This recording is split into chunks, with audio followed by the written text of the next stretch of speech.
episode 1 of Wicked Winds. This is a brand new campaign that we are beginning with 5 new, existing, I don't know what the term I'm looking for is. 5 players that have been here before, but with new characters. With a little bit of a different twist this time. This party has their own agenda, their own desires, and could give a shit less about those of others. And they find themselves in a place fitting almost for them. A place where there's not a lot that the people here have that is their own, but a place where opportunity exists in a lot of unexpected ways. A number of choices can be made that can lead to great things, or to your swift demise. If you're smart enough, and if you're strong enough, you'll persevere. You'll gain great success. But if you're not, you'll be another corpse left outside the wall to be eaten by the vultures. So, as we look at the party, let's discuss what everybody has brought here to the table today. I'm going to go through this in what was supposed to be alphabetical order, but it's not. But I'm going to go clockwise around the table here. So, Higram, why don't you go first? Tell us about yourself and who you are. Higram is a Halfling Oracle. He likes mixing it up in combat more than casting spells, so most of his spells are going to be like buffs for himself and his party if he decides to help them. Like if they're useful enough, he'll help out when he gets when it's worthwhile to him. He'll help out. He came from a pretty decent family, not super poor, but he's afflicted with this curse, like most oracles are. So he's working his way trying to get more powerful so that he can either overcome the curse or find a way to break the curse. Very good. And going around, that'll bring us to Felix. Felix, tell us about yourself and your character. Yeah. Or yourself and your background, sorry. Yeah, Felix is going to be a human wizard. He's fresh out of wizarding school, wherever that may be in this world, or however that works. He'll be trying to be making a name for himself quite early, and I don't know if this is like a secret or not, but he doesn't advertise this, but he is on the run from Chris Eisen. He'll probably avoid talking about that, but he's done something there that he's not. Maybe, I don't know if he'd be not proud of it. He's not proud that he got caught, probably. And he's mostly a very charismatic, smart guy. And he kind of relies on his persuasion tactics to get him out of trouble and to get what he wants. Right. Going from Felix. I am the Phoenix. The rise from the ashes. We have Luna. Luna, tell us about yourself and some of your background. I am a human witch. She is very interested in pursuing the mistress as her deity and grew up in a family that probably worshipped on her and stuff, and family didn't quite get her interest with the mistress, so she is kind of dipped out of being with her family in Catheros and is kind of just trying to make it on her own in a different city, starting kind of fresh away from her family. And she is kind of delving into some seduction stuff and other things along those lines as her kind of interest in the mistress grows more. Okay. Going from Luna, Rusty, why don't you tell us about yourself and your background? Rusty is a human. What's the class? Is empiricist? Alchemist is the base class. Empiricist Okay. is the All right, so he's a human okay. alchemist. Or no, I'm sorry, investigator, not alchemist. Okay, Investigator. because it doesn't even say that on the sheet. No, it says empiricist on there. I actually need to change your thing on the stream as well, but keep going. Sorry. He is very smart person, which he tries to leverage over some of his shortcomings.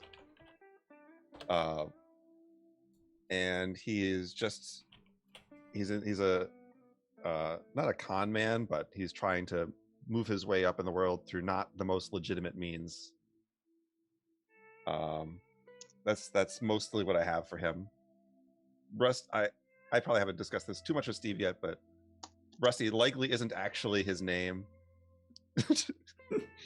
But I haven't gotten that far yet. But okay. And that's what I have.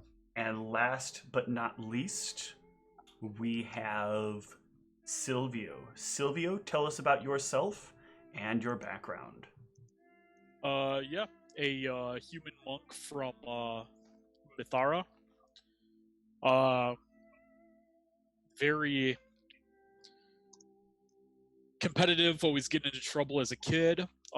His parents were incredibly boring. He's decided that they were too weak for him and joined the temple, the Church of Lars. Yeah, so you're trying to join the Temple of Lars. This is the place where you're the most likely to be able to fully prove yourself to get into the temple, to become one of the acolytes of Lars. But to do that, you really need to prove your strength. And Yep, so I headed on down here to prove my strength to join the religion of Lars. And I think that's sort of where we're going to start here. We're going to start with your sort of the process by which you kind of go through these things. It's a hard thing to finally find the kind of that thing that's really going to give you like what you need to present to one of the clerics or one of the people here to get them to accept your membership. You can, of course, try to fight somebody one-on-one, but you know here, most of the people that you'd fight are easily going to overtake you. The clerics of Lars and the other followers here are very well-trained veterans of it. So they much rather prefer to see the sort of like trial of experience carried out. As part of the problem with this is that the numbers for Lars have been dwindling. This sort of like process of having to defeat people and having to defeat the environment has made it very hard for them to bring in recruits. And so they'd much rather have you go out and accomplish something, but it's a hard balance to make sure they're giving you the right style of accomplishments. And so for the last few days of being here in town, you're probably one of the newest people here to arrive out of the party, to have arrived in town. You've been here maybe a few days. Somebody will finally approach you when you come in. They've been kind of doing that thing where they're like, come back tomorrow and we should have something for you. And it's been like almost a week now that you've just been waiting on this kind of thing. But this time you come in, and it is a much, much different story. Well, I see you're persistent. Yep. It's a good trait to have. Really want to get yourself killed, huh? Well, I'll leave that to the weaklings, but We think we've got an idea for you. One that maybe will feel a little unorthodox at first, but we've thought this through pretty heavily. There is a couple of ways that you can go about what we want.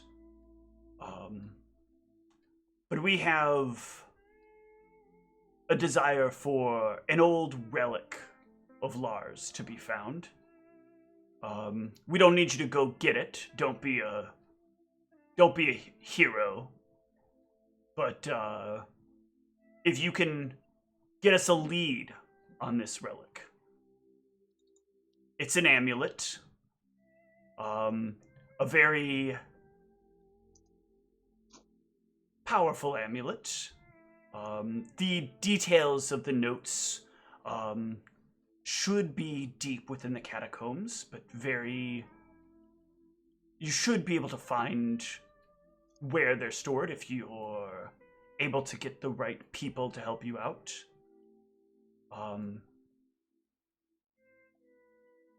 But that's not where your test lies, is just figuring out where it's at. It's going to be getting down there and getting it. And we know that's the part that will prove your strength. But we don't just want to see strength of self. That's not enough here. We want to see strength of teamwork. It's been a huge problem, so many of these rookies that come in here, and they think they're solo heroes. That doesn't show strength. That shows weakness. If you can't learn to trust the people you fight beside, then you're nothing more than a coward. So, I want you to use this as a lesson we can use to teach the rest of these rookies how it's done. Find yourself a group of people that aren't followers. Make sure they have skills you need for what you want to accomplish. We know the catacombs are filled with traps. They are filled with creatures that have fed off either the people that go down there looking for these things or off of the various other creatures that are down there. So expect some difficulty in this. But from what we've discovered, this shouldn't be too hard for you.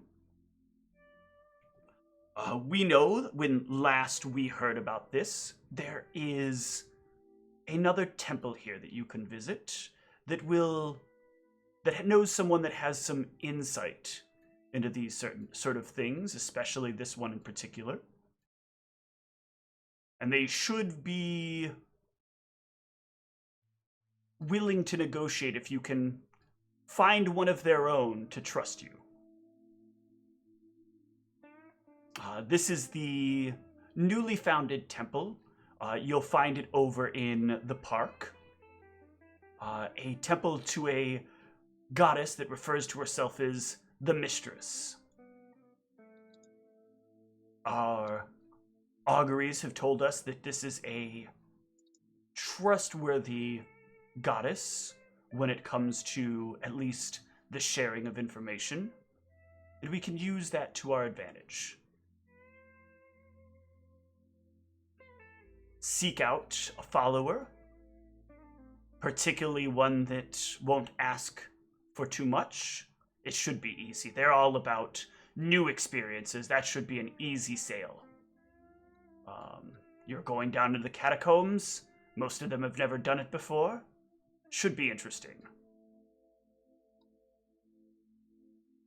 That should get you the inn that you're looking for. It would obviously be helpful if you can find somebody that can deal with traps. Maybe somebody that can keep you alive. Some cleric of some sort. And then the obvious one. Find yourself a good old-fashioned spell type. You never know when you're going to need one of those. We want to see a very classical style here when we present it to the newbies. Showcase what we want to be about here. This should help rebuild our face And you've been devoted enough that we think that you're the man to do it. Right. Accomplishing this will get you into the temple. You'll be a full-fledged acolyte from there, access to our resources, and we'll spot you a good amount of coin as well. All seem fair to you? Yeah, I like a challenge. Good. Well, here are the directions to the temple. Good luck out there.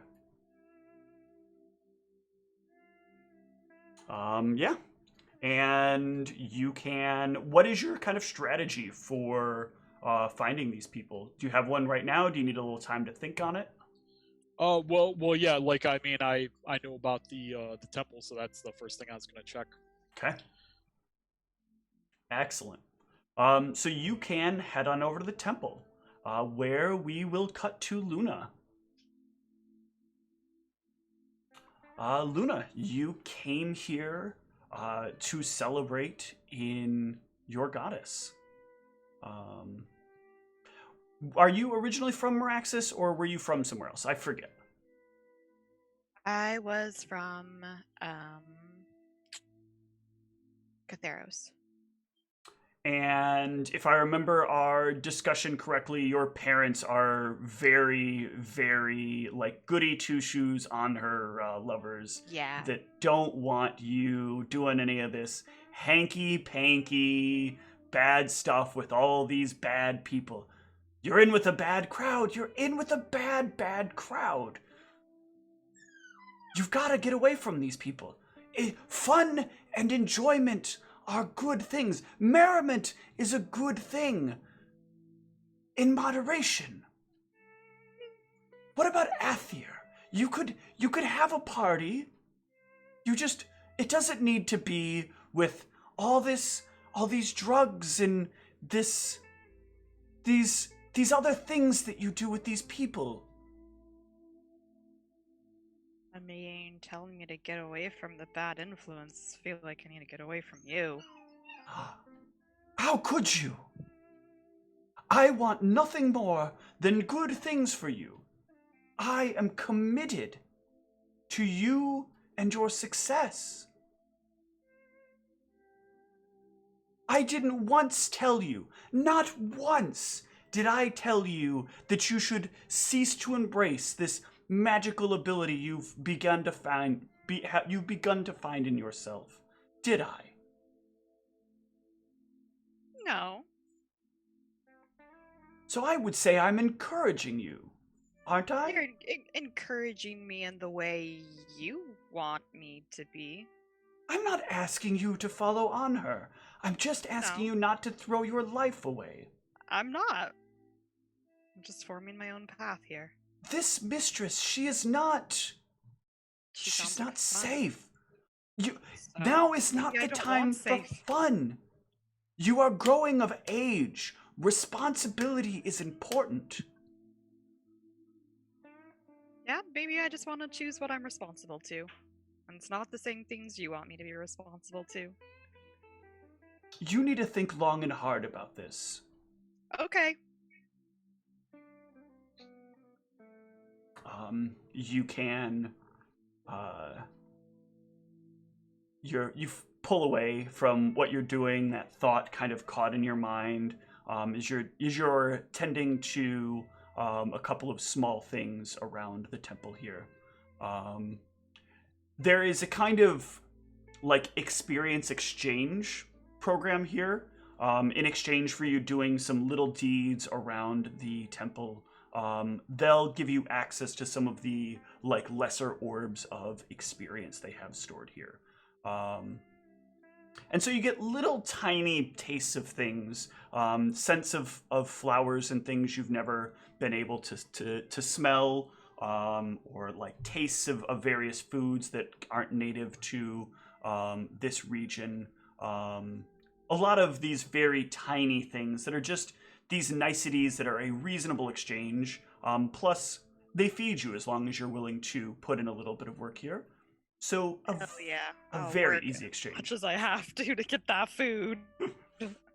Feed me. Will work for food. We Yes. see more. After some time of being here, you've probably been around here for about a month or so. You'll have one of the clerics approach you. We're very satisfied with your work. You're one of the more pleasing people for people that come in here to engage with. What? Yes, it's quite fun. You have such a joy for this. Most of the other people, they're willing to put in. They're not as happy with what they're doing. How do you find such inner joy in such remedial activities? I guess maybe it's because I finally just get to be who I want to be here. And it makes everything seem enjoyable. Do you feel like you really know who you are? I feel like I'm learning, and I'm in a place where I feel like I can figure that out better without influences pushing me one way or another. Is this all you want for yourself, is to do these little things and make it in life, or do you have bigger aspirations? Oh, I definitely have bigger aspirations. Don't get me wrong, I enjoy what I'm doing right now, but I'd prefer not to do this for the rest of my life if I can move on to bigger and better things. I apologize. I didn't mean that to be a question that maybe put you off guard. I'm just always curious. We're often interested in many of you newcomers here in the temple, in trying to understand sort of your long-term aspirations. Call it value seeking. If you have a mind and a desire to get out there, we'd like to help encourage you to do that. And the way we work at doing that is by expanding your exchange opportunities. If you can bring us new experiences, we are willing to compensate you in kind, either with experiences or with the means to gain more experiences. Well, it sounds like a win-win.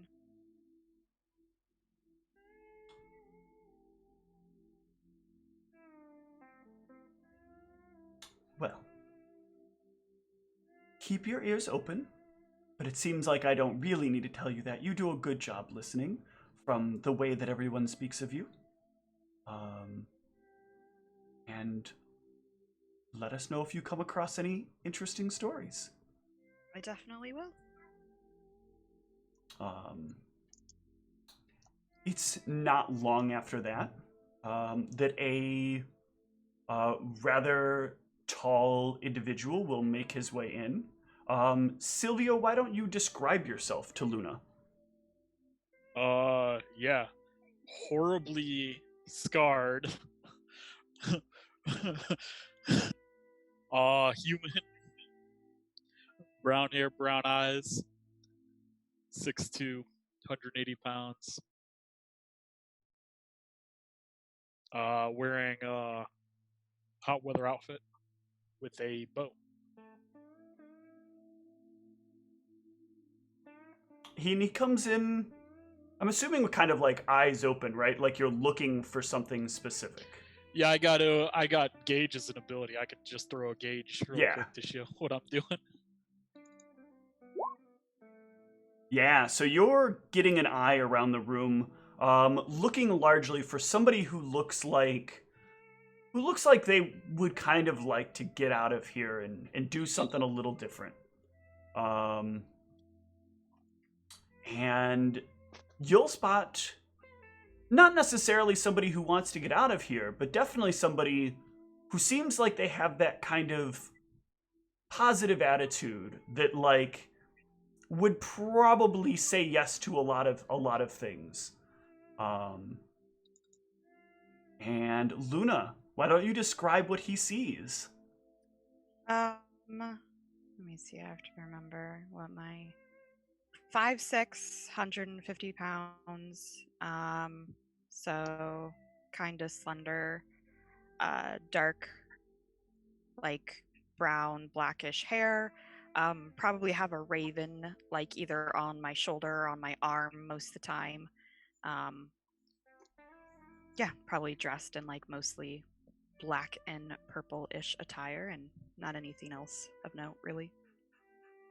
Yeah. And Silvio will come wandering up to you, as if you're exactly what he's here to look for, or exactly what he's here to find.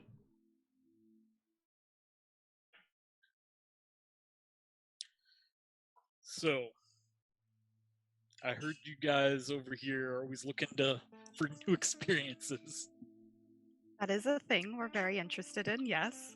Speaking of which, how did you get all those scars on your face? Well, I accepted a lot of challenges.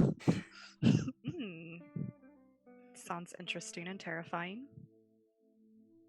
But yeah, so I'm looking to put together a crew to go down in the Catacombs. Catacombs. Full of traps and monsters. Why Should be an interesting challenge. Yes. Why? Any particular reason? Just for fun, or? No, I. So for. Did you say what I'm doing is secret or anything like that? No, it's not a secret at all. Okay, cool. Yeah, there's a particular powerful amulet down there I'm looking for information on. Sounds like an interesting new experience, definitely. So you're looking for people to accompany you? Yep. Yeah,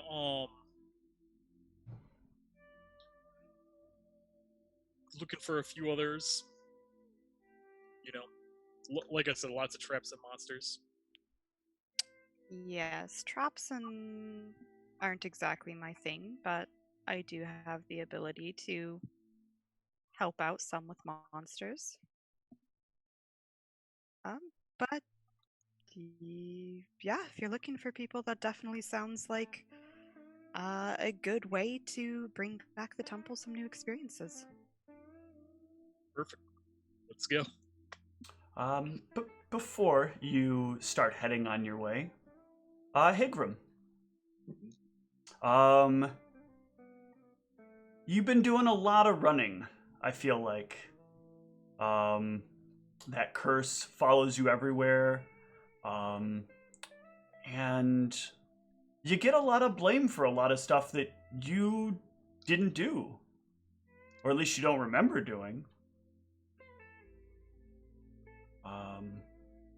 You have sometimes dreams of stuff that is similar to what people are describing, but it wasn't what they described.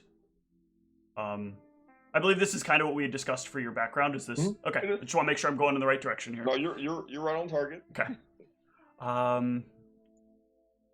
And so you're kind of left with Meraxis as a last resort, the last place you can go where you know that, like, even at your worst, it's still probably not going to be near as bad as it has been anywhere else.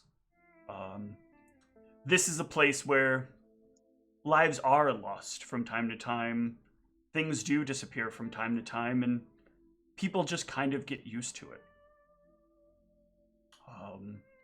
As long as it's not exactly the wrong people, you'll be okay. But you've been trying to kind of get by here in Meraxis for some time. There is not a lot that's available to you at first.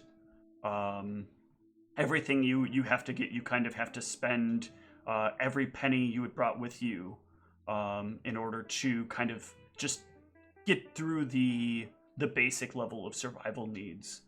When you happen upon a very interesting signpost that has a little note attached to it, says, looking for people with extraordinarily unique life stories, willing to pay big gold. If interested, come see us. And then the like a little calligraphied in the mistress at the I'm bottom. gonna look around. Is anybody else looking at the sign? No. I'm gonna yank it down. Okay. It's my gold. My gold. And I'm gonna head over there. Yeah. You can head into the temple just as a pair of people are starting to make their way out. Luna and Silvio, why don't we let Higram describe himself to you? He's really short, halfling. He's 2'7", black hair, brown eyes. You can barely see his hair under his like desert clothes. Like he's mostly wrapped up to keep out the sand and keep off the heat. Only real thing of value would be his mace that he has like kind of hanging from his side, and he's riding a big dark gray wolf with silver tipped ears. And he's actually as you guys are coming out of the temple, you probably see him like pushing at his snout, telling him like, "Hey, I said stay back. I know you understand me. I know you understand me. Stay back." And then I'll turn and start walking toward the temple. Yeah. And these two are kind of on their way out as they see you pass by. Not sure if either of you would be, I don't know, interested in his big old puppers back there. Yes, the big puppers. Do you approach? Yeah, I'll come up to be like, is that your dog? Do you call it a dog? I don't know. What is it? Wolf? Oh, he's a wolf. He's a wolf. Is he friendly? Can I pet him? Cost 3 copper to pet him.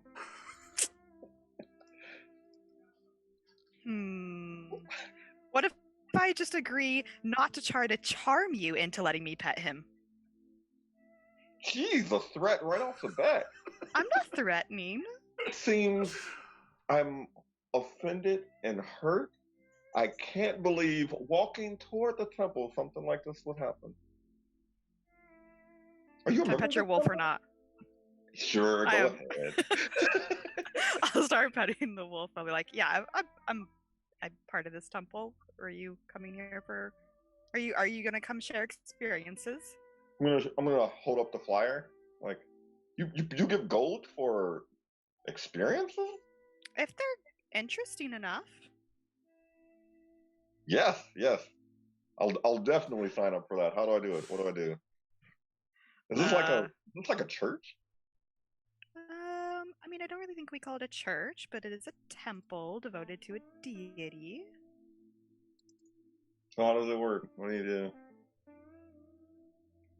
I mean, do they like have a system for what these people would normally do? Yeah, so there is a vetting process of sorts. Like if somebody comes in and they say they have an interesting enough story, but they might have conflicts as to the value of it, there is a process that they go through of asking a series of questions about your life and getting you to kind of give enough details in order to try to figure out like what would be a fair value for the experiences you might have. And then they will sort of spend some time reaching into your head and drawing out copies of those experiences to store in an orb. And I'm assuming that would be someone higher up that would be doing that. Yeah, you could do some like minor tastes in this.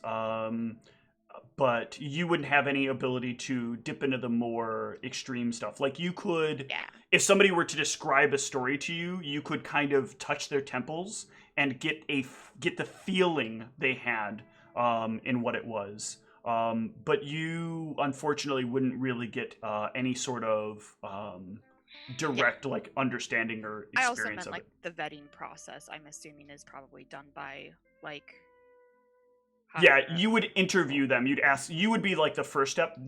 They would ask you a few questions and you would answer, or I'm sorry, yeah, you would ask them a few questions, they would answer and you'd kind of put them down. And then you would pass that on to the next person who's going to do the deeper interrogation. Because the first step of the question asking is basically just, is this person just somebody coming in here with some bullshit like, oh, this one time I pet a dog. How much money can I get for petting a dog? But there's also a few questions that are like that ask if like the dog is maybe more substantial. So like there's certain details that you add in there, like is it a particularly floofy dog?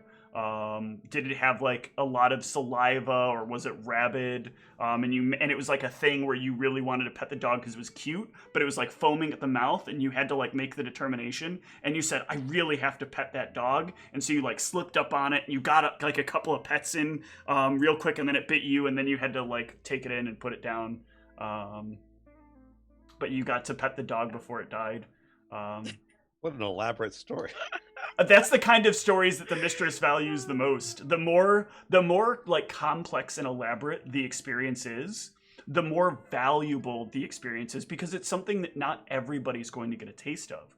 But there are people out there that might want to have that one of a kind like experience for themselves as well. And that's what the mistress prides herself on having access to. These very unique things that most other people don't get to have. And so yeah, this is a person that you could take a few moments and give him the basic rundown questionnaire if you wanted to, or you could just let him go inside and do it now. But he seems like he's got something interesting. In fact, why don't I have Silvio give me a gauge check?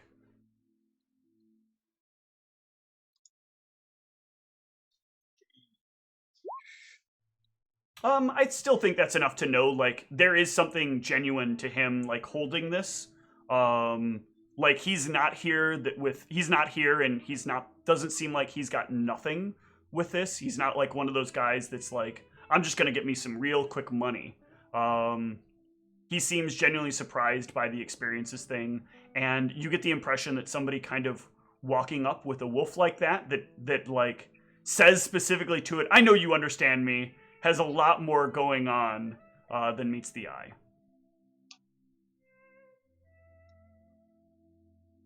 So. But yeah, I mean, we do that kind of thing here. Obviously, we would have to ask you some questions to determine what your experiences might be worth. But yeah, that is a thing. All right. How do I get started? What do I do? Well, I either How much could do I get ask paid? you.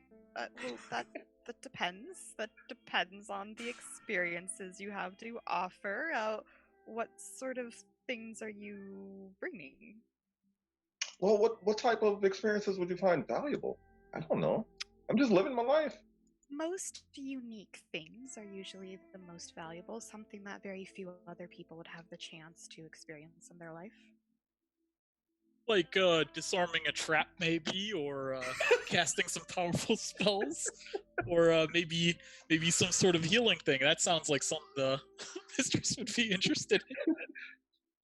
Oh, I'm more of a scrapper myself. I get up close and I fight. I like tap my mace, and then I like rub my wolf's head and like shake his hair. He like pushes back at me like I'm annoying him. He helps me out, you know. I do cast some spells, but I'm not much of a. I'm not really the healer type. But I'm good in the fight. But anyway, yeah, I could explain some fights I've been in. But I'm not doing it for free. Do I do it here? Do we have to go to a certain place?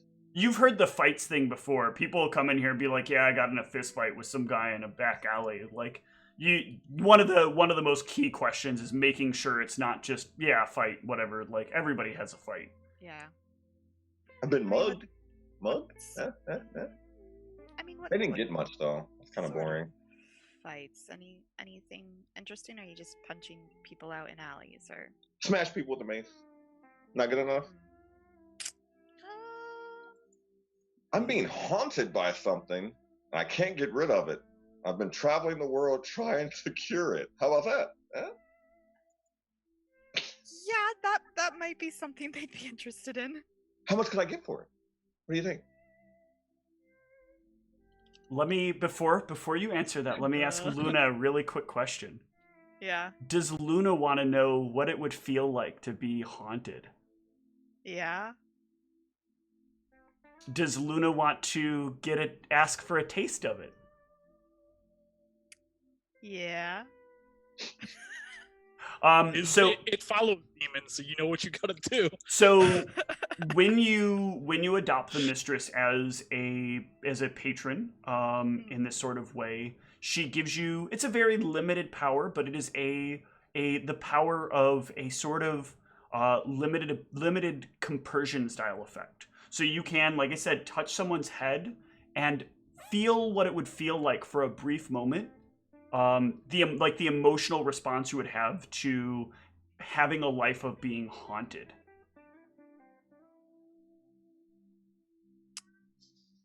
Before I tell you how much you could get for it, I need to kind of verify that this is true. Do you mind if I just need to touch your head briefly and I can verify Which it? head? Look now, we're out in public. I wouldn't ask for that here, okay? Your temple. Can I just touch your temple? Is it usually worth something? I mean, we kind of have to determine whether or not you're lying, and this is the first step to Insight. Do they determine. usually pay for this type of stuff? I'll give this to you with an insight, but the insight in this works a little bit differently. So insight in this game is the ability to kind of get an answer when one wouldn't normally be available.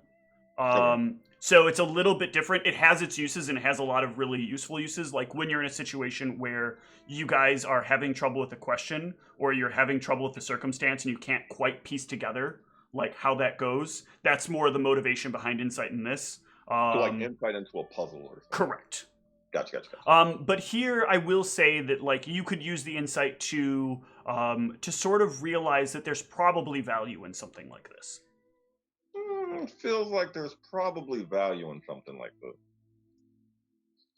Yes, some, but I can ensure that you're seen faster and get compensated more handsomely if you allow me to do this.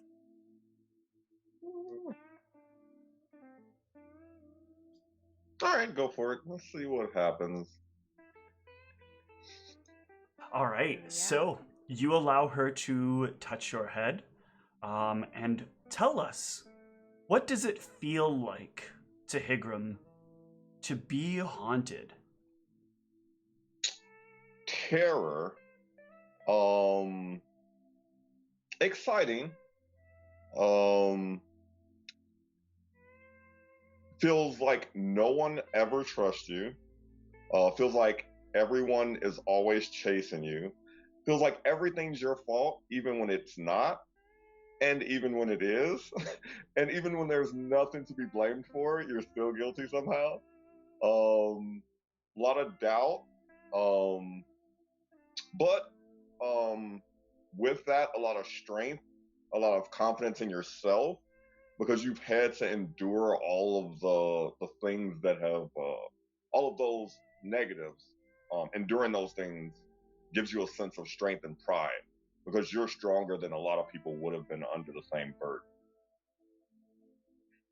You get a heavy dose of all that emotionally that just kind of fills your body for a brief moment, and it almost a fleeting moment. The temple has talked to you a number of times about this thing that is just kind of out of reach for you. this idea of being able to sort of savor the experience. And they're always so fleeting when you just get these little touches. You know, as you grow in the mistress, this will sort of come more naturally, but it is something that you have to work towards. But you come out of it after that feeling. Well, you're definitely not lying. How does she look after it? Does she look traumatized or excited or? Probably a little both, I think. 'Cause I think you're full of shit if you're like still smiling. I'm like, yeah, she's just a con artist. No, I'm sure like at first it's like kind of like the expressions of terror, and like as like she comes out of it more, it's then it like turns into that like, Yeah. whoa, like that was cool, like that was terrifying, but it was cool. Okay. Yeah. Yeah, I can definitely speak with one of my superiors, and they would be able to. Do I have like any generic idea of what like an experience like that would be worth?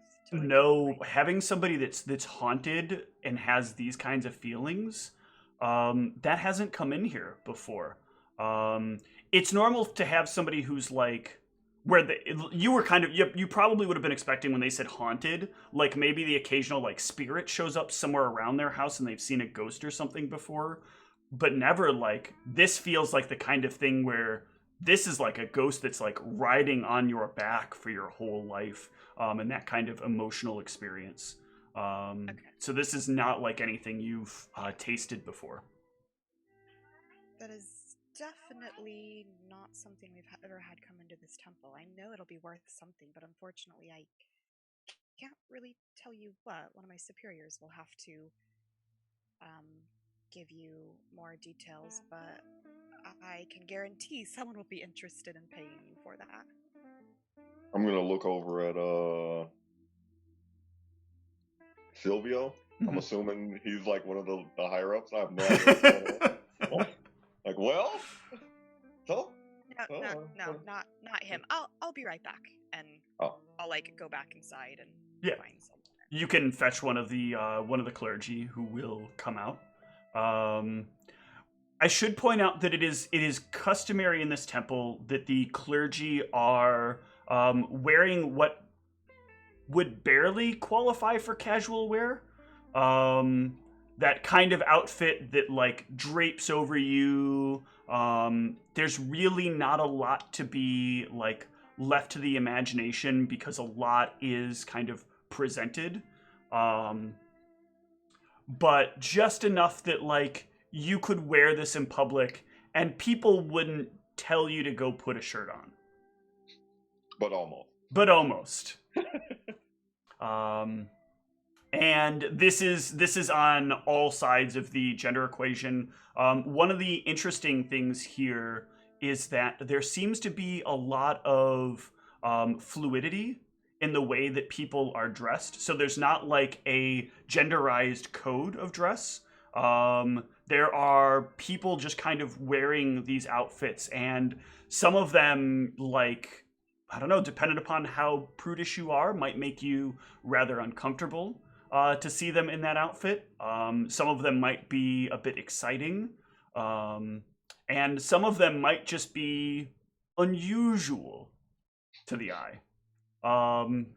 But this one that Luna will bring back will be a person who it's difficult to assign a gender to. They are very elven and their movements are very fluidic.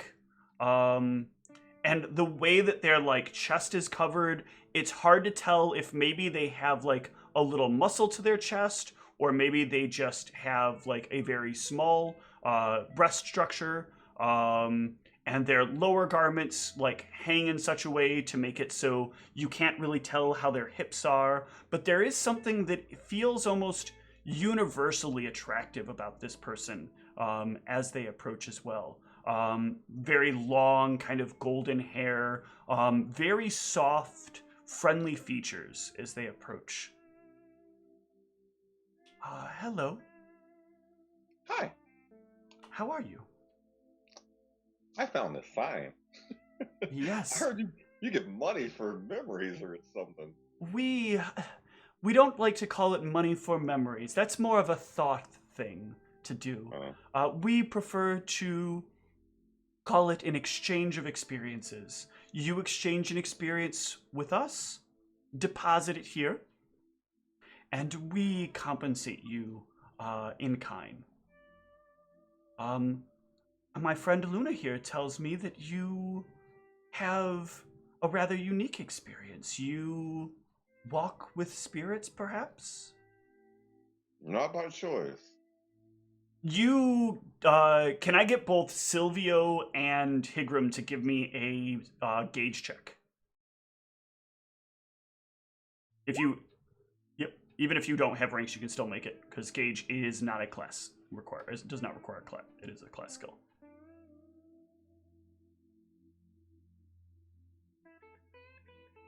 Are you gonna roll? Oh, you're gonna roll in, Higram? Sorry. Oh, I thought you said Luna. So I might have fucked that up. Okay. No, you didn't. Oh. So Higram, you kind of missed this. Silvio, you recognize like the look on somebody's face when like somebody drops like a delicious cake in front of them. And like this person is staring at Higram like a wild snack has appeared. Well, these experiences that you've had, how long have you had them? Always. Always? And how have they affected your life? In terrible. I pull like just a piece of cloth and I drop it. And it falls like 10 feet in a random direction. Oh my. That's a very sad thing. Why are you smiling?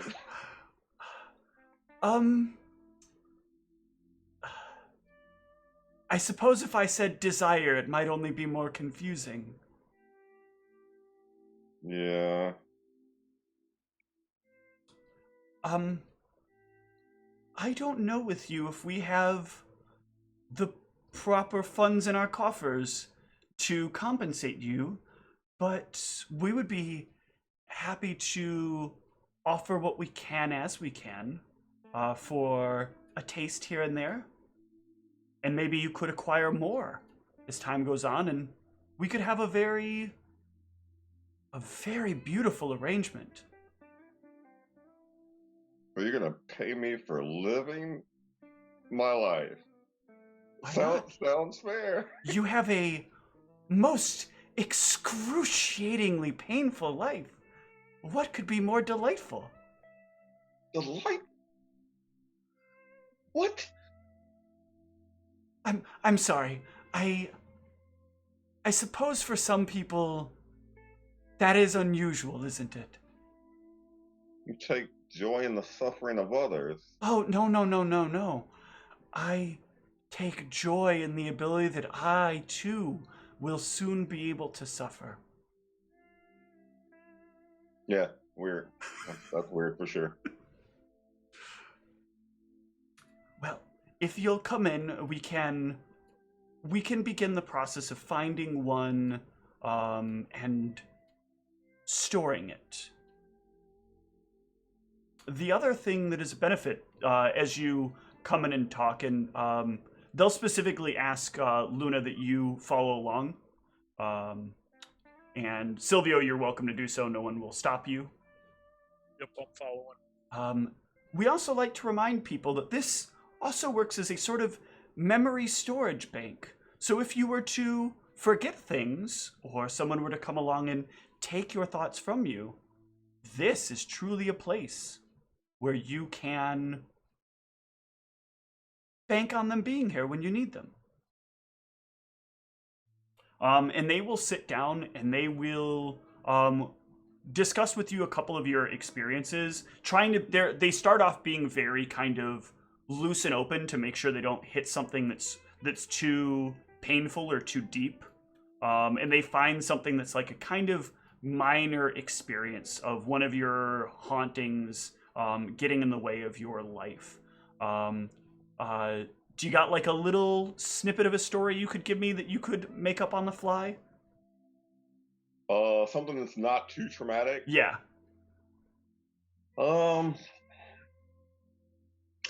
So, the first girl I ever really liked, when I took off my pants, they flew 10 feet away and she freaked out. No, I'm joking. That is actually hilarious because that is kind of how the ability would work. Yeah, let's go with that then. Okay. I'll stick with it.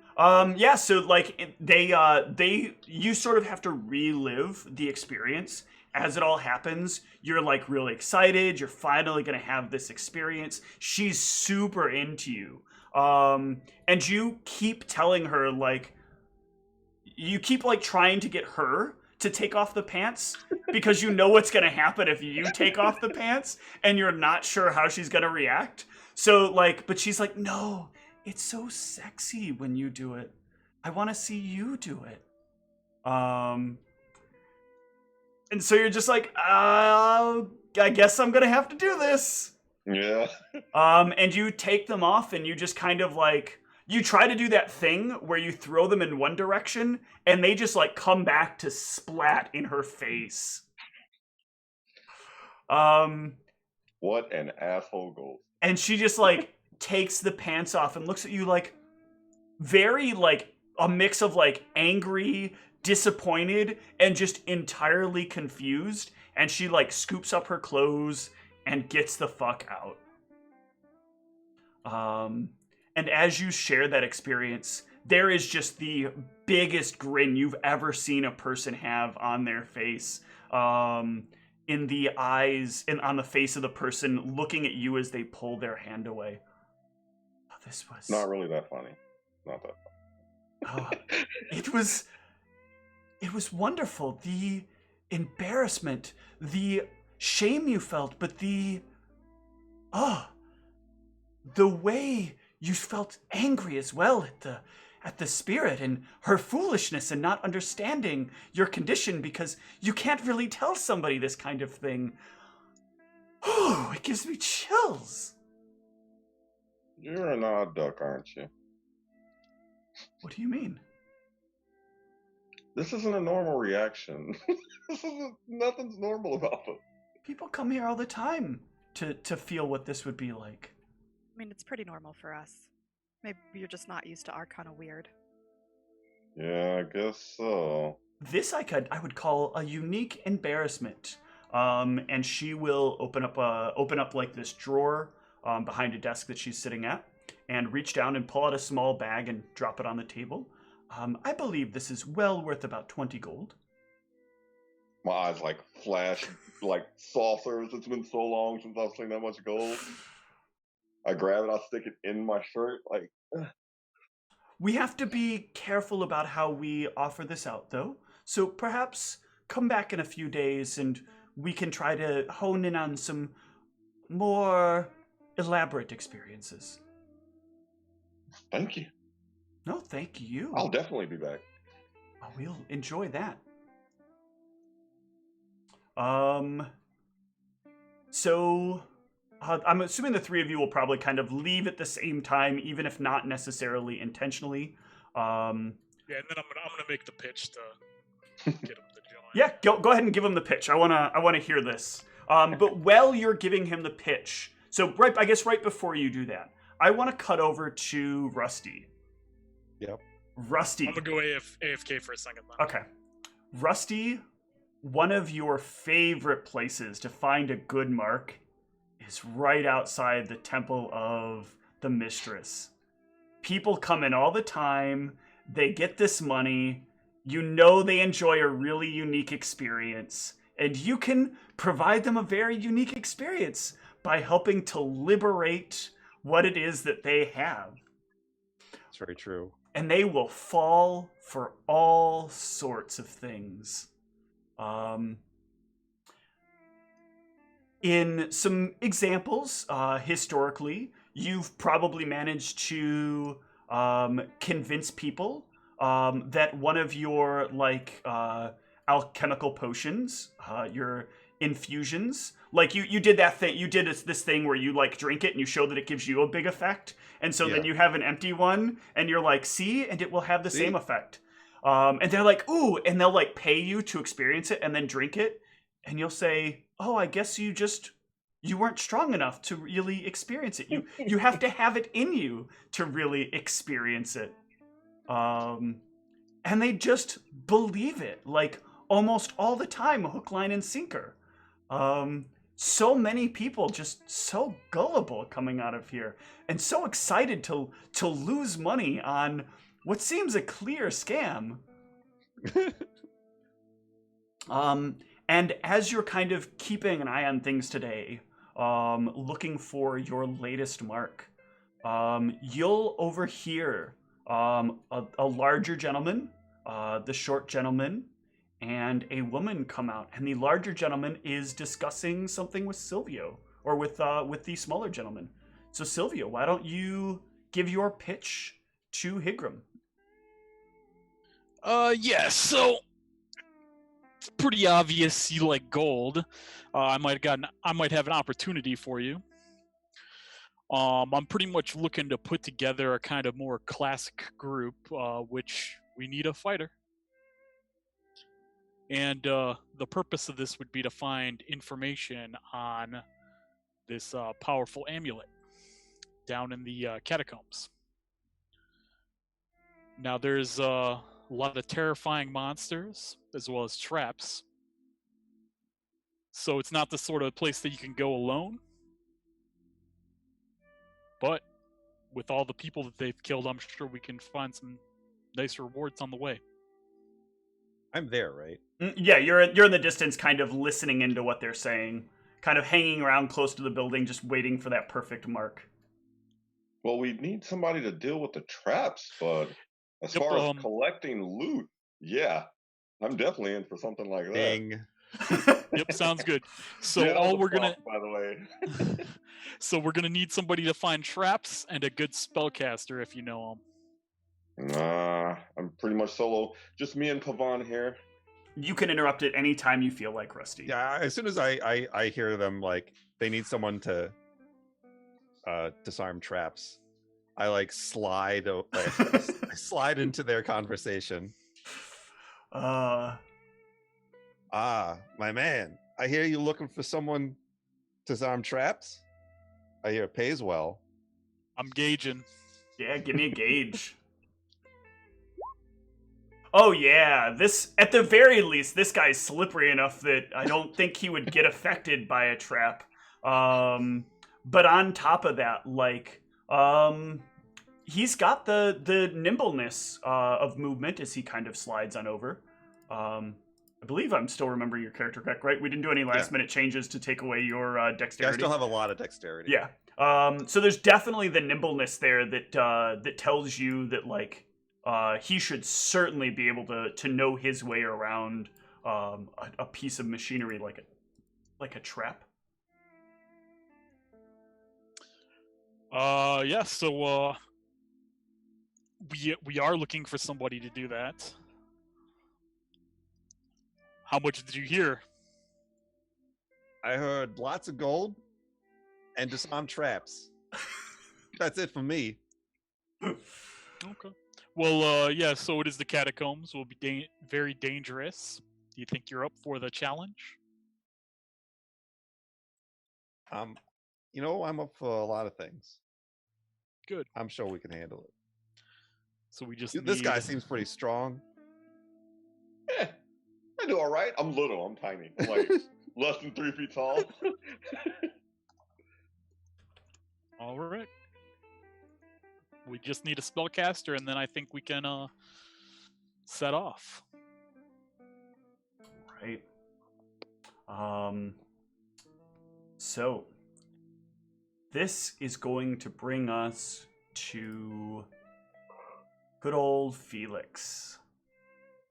Felix, you've been here for a while, and the biggest disappointment I think you've been running into is you're kind of looking around for the names of these wizards. Like, Meraxis is supposed to, at the very least, the other advantage to coming here is that Meraxis is supposed to have some of the greatest records of, like, spellcasters that have ever lived.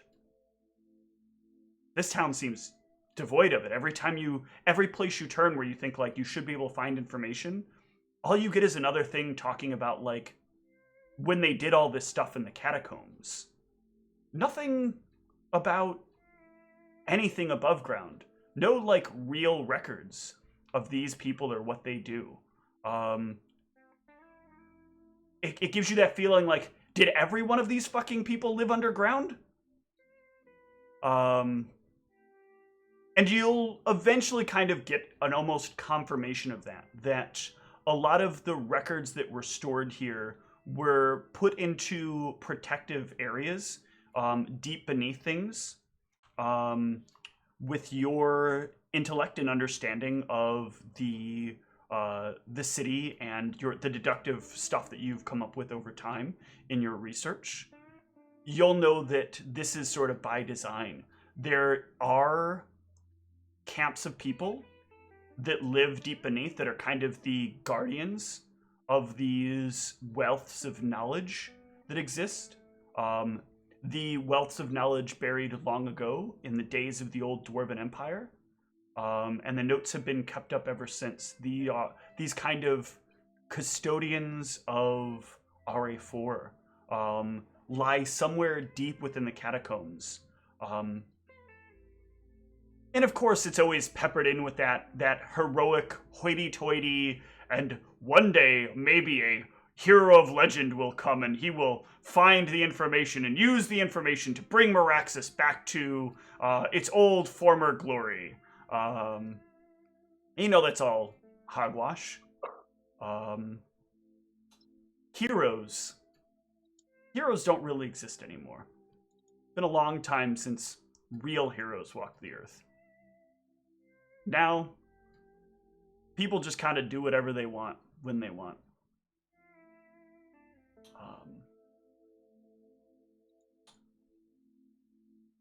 But the problem is, it's hard to find people that are willing to go into the catacombs. People tend not to be interested in that sort of thing. Everybody's always afraid of the danger, or if they are willing to go, they've already got people that they're going with and they're not interested in finding another.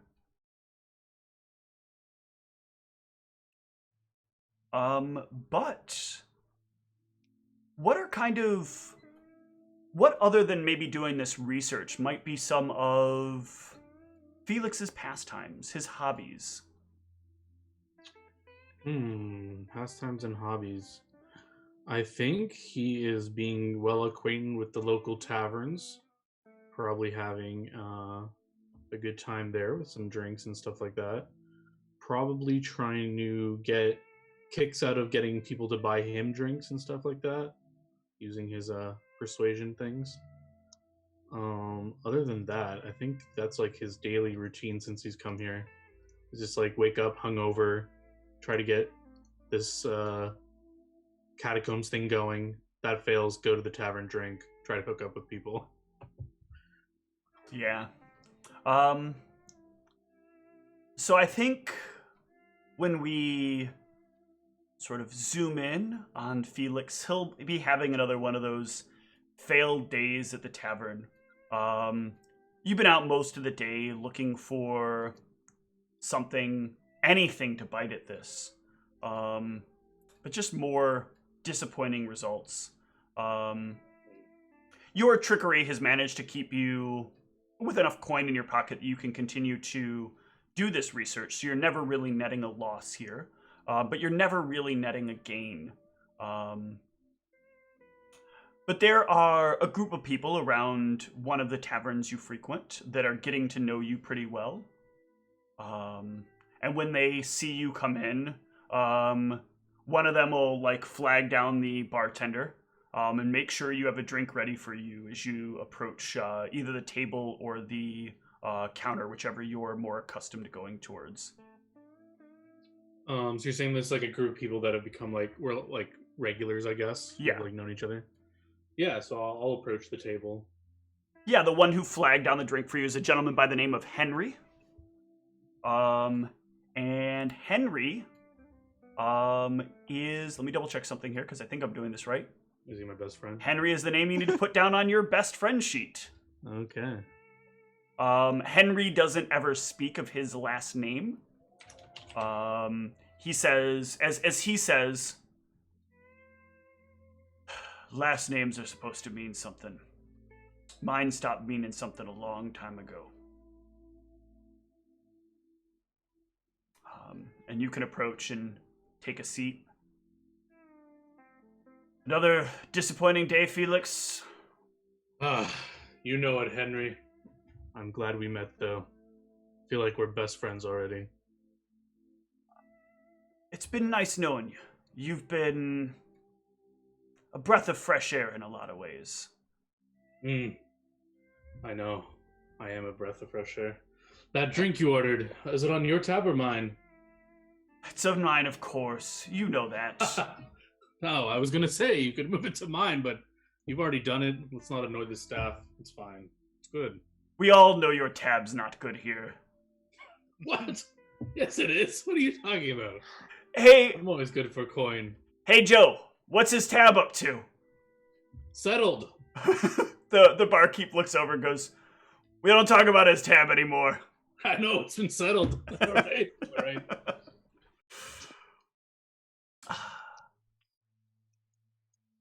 You know,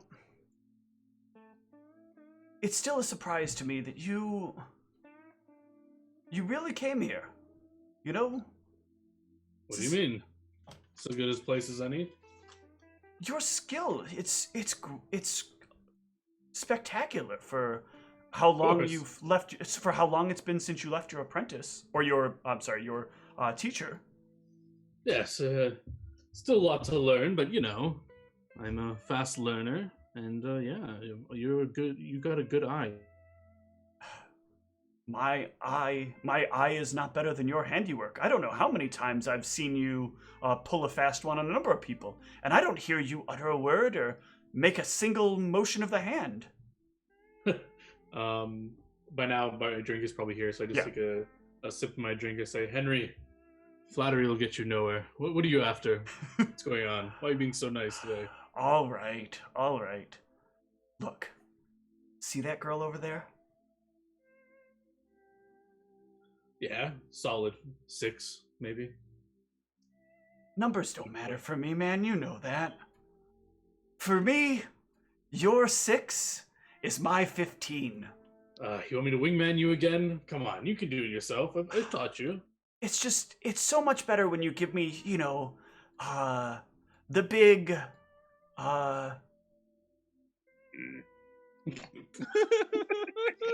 the big X-Vantage, you know? Yeah, I can. If you really like her, I can lay some groundwork for you. It would be really nice. You have more than just a way with women. This is true. They can't get enough of me. Try not to steal this one this time, though. I'm trying I to promise. make sure it's below your interest, but that one woman, I really thought that you were on my side. And the next thing I know, he's in bed with you, and I'm just stuck at the door. That was an accident. I told you how many times when I accidentally introduced myself as Henry instead of said that's Henry, and then it was awkward. And then you know what they say. I'm Thoth's gift to women. They can't. That is get enough of true. me. And sometimes you leave them. I feel like the same way Thoth would leave them. Yes, it's a Thoth can be a good source of morals sometimes. You know, better to not remember some one night stands. I'm sure you've done a number on yourself from time to time. I've seen some of what you've gone up to bed with. Why do you do it? Why pick not just the top? Why skim the bottom sometimes? You know, Henry, I blame the alcohol. Sometimes, you know, the senses aren't all there. It's the honest truth. But forget the past. This one, I got you. You got me this drink. I'll get you that girl. Thanks, X. You're always a champ. All right, I guess I'll mosey on over and wingman this lady for my friend. Yeah. The two of you can head on over. Are you going to give it a little magical touch or just? Oh, of course.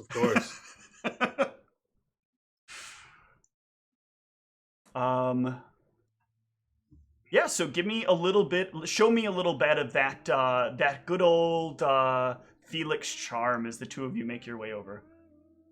Yeah. So we'll head on over. I'll interrupt any conversation happening. I guess she's at a table. Yeah, right? she's at a table with a couple of other people.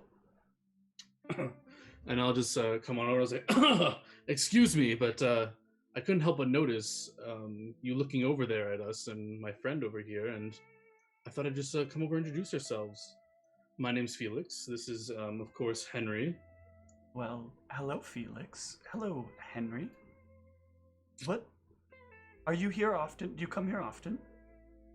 Of course, but enough about us. What about you? I haven't seen you here before. Yeah, I'm new here. I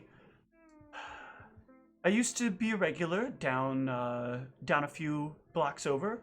I don't know if you know of the Twisted Skull Tavern. Oh yeah, been there quite a few times. I'm surprised I didn't see you, but some days I'm a little less here than others, you know? Yes, I definitely know that. But I figured tonight would be a nice night. Me and the girls thought it would be a nice night to get a change of pace. Oh, you and the girls. I look around. Is her table filled with other women? Yeah. They are, but Henry has clearly chosen what you would also probably consider the more attractive of the bunch. Okay, yeah. So I'll just look at her friend and say, "Would it be so rude of me to steal your friend for a moment?" They'll all kind of giggle and go, "No, go ahead." Excellent.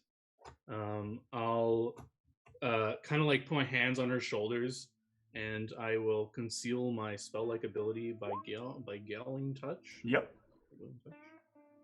Yeah, give me a bluff check as you do that. Yeah. So she's oops. She's rather receptive. I was kind of hoping you would touch her in the first place. Maybe not this forwardly though, but yeah. And she will look at you.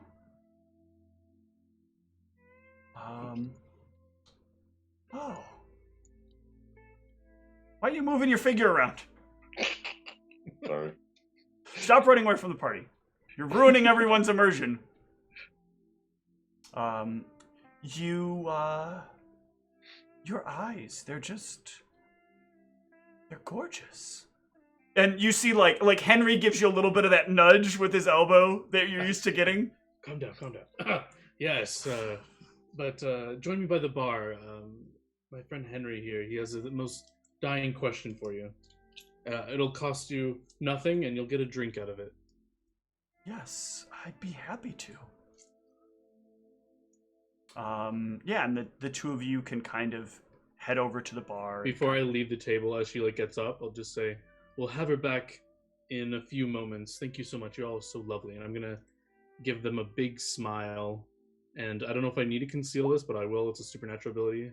Nope, that's fine. If they care, or if you want me to make a check. Nope, you're fine there. Yeah, you can give them your big winning Faustus smile. And yeah, they'll all just kind of nod. And you can head on over to the bar. I'm going to cut away from you for just a moment. And cut back to the other four. Silvio, you've kind of got a mission in mind, and what's your plan to find yourself just a wild spellcaster that's free and not busy with stuff? Oh, well, since none of these guys that I'm currently going with seem to know any, yeah, I mean, I'm just probably going to go around to the local hangout spots, whatever those sort, like, whether it's like gaming hall or tavern or inn, you know. Because I assume that there's no like kind of like wizard shop type thing.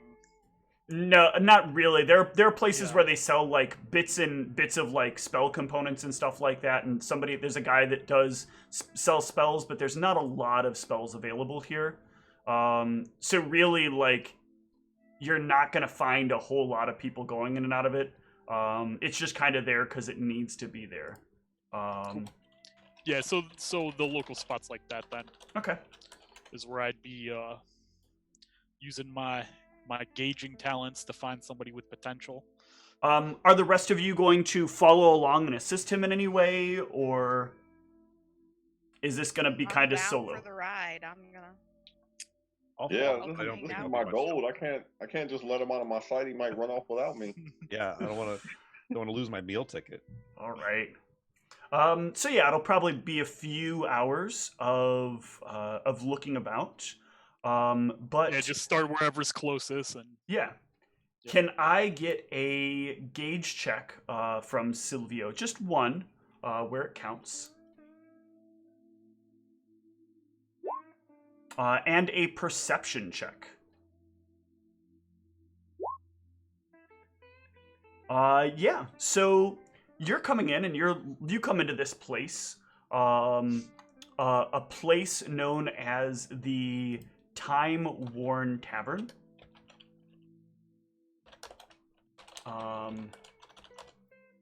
And you almost miss it because you're like going over people, but your eyes stop when you notice somebody who, like, they maneuver in such a way that you can see just the faintest glimmer of magic kind of like fill their fingertips for a moment as they place their hands on a woman's shoulders.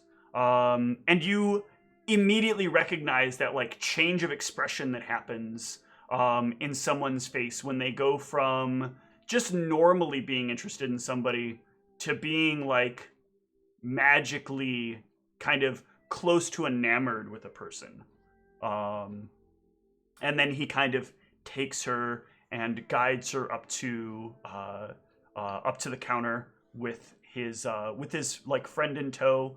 His friend goes up first, and like he stays behind to say some things to the ladies, and then flashes them this big winning smile, and then turns to head back.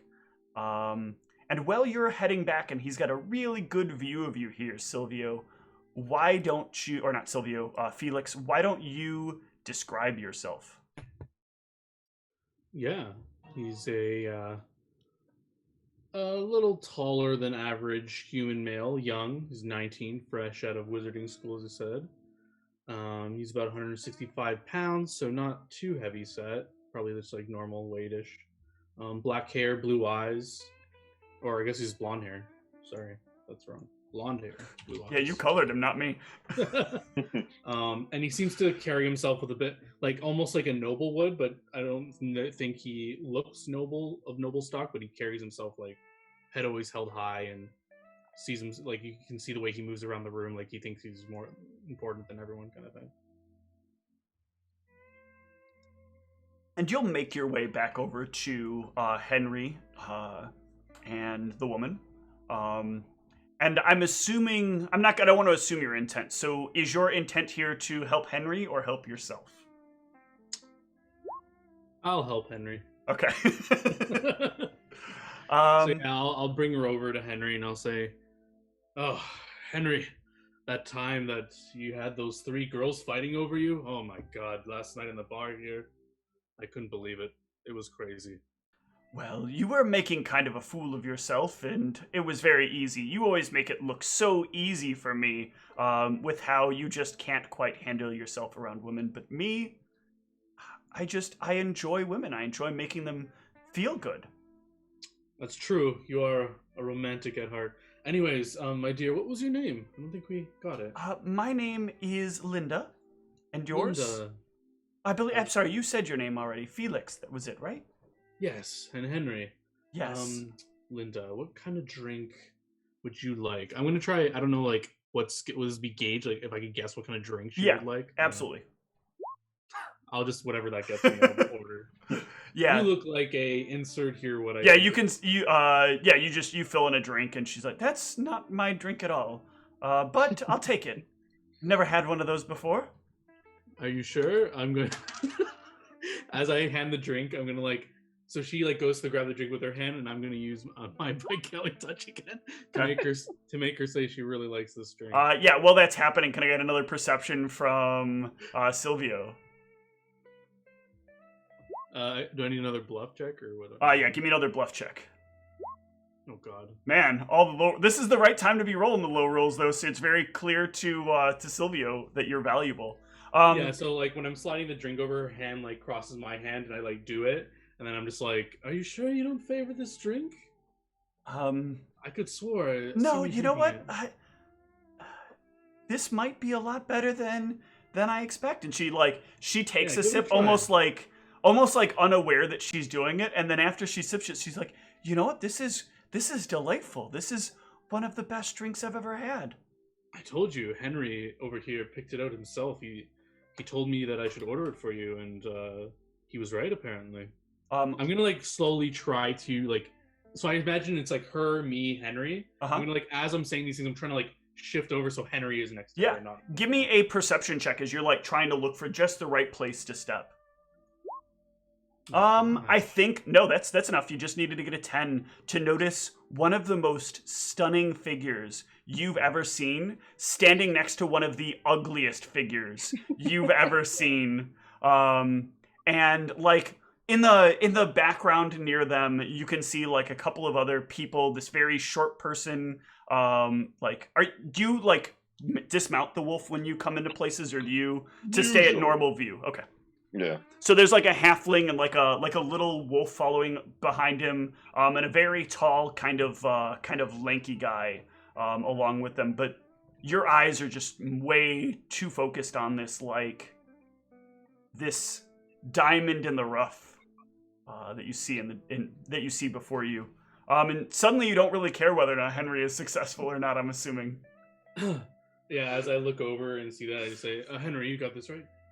And then I just kind of like turn and go towards this very attractive female. Yeah, Henry does that thing like Silvio. You can watch as Henry like reaches out an arm and says like, and at first is like doing that thing where you reach to grab somebody and then realize he has to play it off. And he's like, "All right, bye, buddy."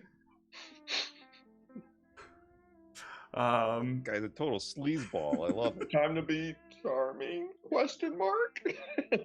So he's walking towards us? He's walking towards the four of you. Oh, I'm making my pitch. Yeah, so you can walk up and Felix, you're walking towards them, and all of a sudden, unexpectedly, Silvio is the one walking. The big guy is walking his way up to you. Yep, I'm blocking the view. I'm too big, but Excuse me, sir. You appear to be in my way. Yeah. So misunderstanding. So I see you're a spellcaster. I got a totally. I'm gonna like, try to like move past him. Like I'm just gonna like I'm not even listening to him. I'm just gonna try to like. Give me an acrobatics check if you can. I can. I just don't have rings. But... Okay. Yeah, you like try to do like the casual spin move, and Silvio just kind of like takes the like half step over, and go ahead. You can continue, Silvio. Yeah. So we're looking for a spellcaster to join us to go into the catacombs. Oh, lot of potential gold.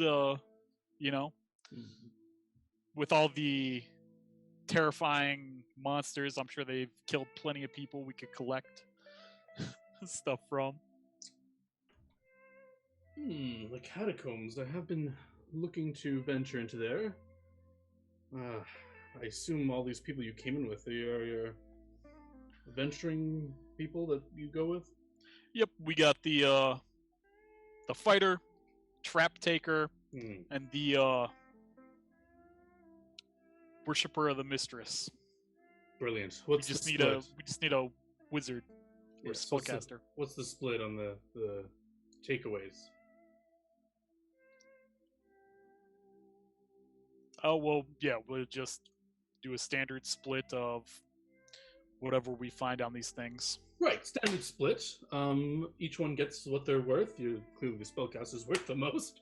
So, friend, tell me, what can we do here to get me a bigger shake of the tail of Spellcast this? is worth the most. I'm gonna try to put a hand on his shoulders. I'm gonna just give him a big smile and concealing the beguiling touch. So yeah, having that you were able to see this, you can kind of know what he's going for if you want to, Silvio, and you can try to force him to make the attack, or you can let him touch you. Your choice. Yeah, he can force the attack. Okay, yeah, give me a melee roll to see for a touch attack.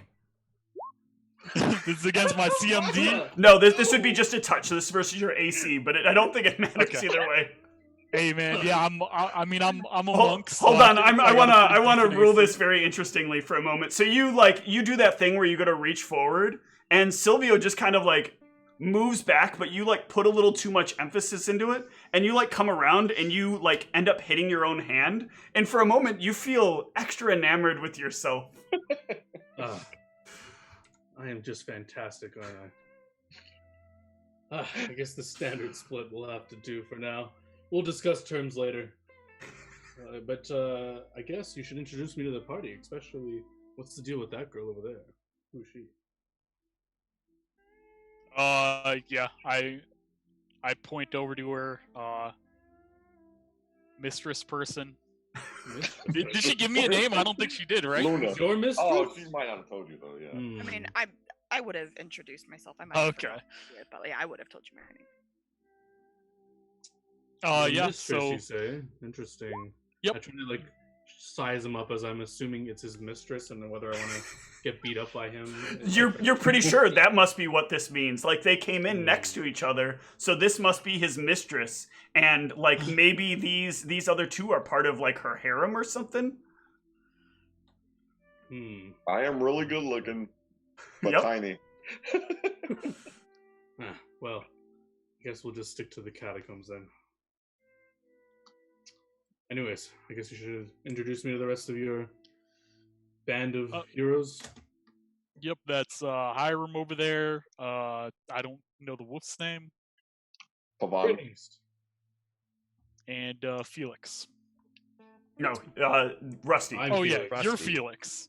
You're not too Rusty. bright, are you? You're not too bright, but as long as you guys can stand in the way of me, it'll be fine. I can take care of the spells, if you know what I mean. Is that all fine with you? All? Works I'm for not me. standing Works in for the me. way for you. As long I as- wouldn't. As long as you do your part, I'll do mine. Of course, and of course, my dear lady, I wouldn't expect you to stand in my way. Just get out of the way of the big scary spells. And don't worry, I'll keep you safe. Oh, I give the her a big wink. Scary spells. Yeah, so scary. Mm-hmm. Man, the more I hear from this guy, the more I like him. Can I tell she's being sarcastic? Yes, you can. Mm-hmm. And what exactly do all of you do that makes you qualified to be heading into these catacombs? I've been looking for a few people to go in there, and it seems many go in either alone or they don't seem too keen on taking this many people. Well, I mean, this is a well-balanced group that should be able to handle any issues that arise down there. That's the reason for putting this group together.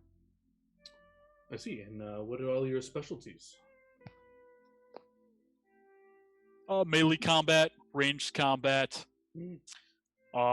lock picking, trap finding, finding experiences. Yes, that is definitely a thing. What is this about experiences? I just like new experiences. Is that all you like?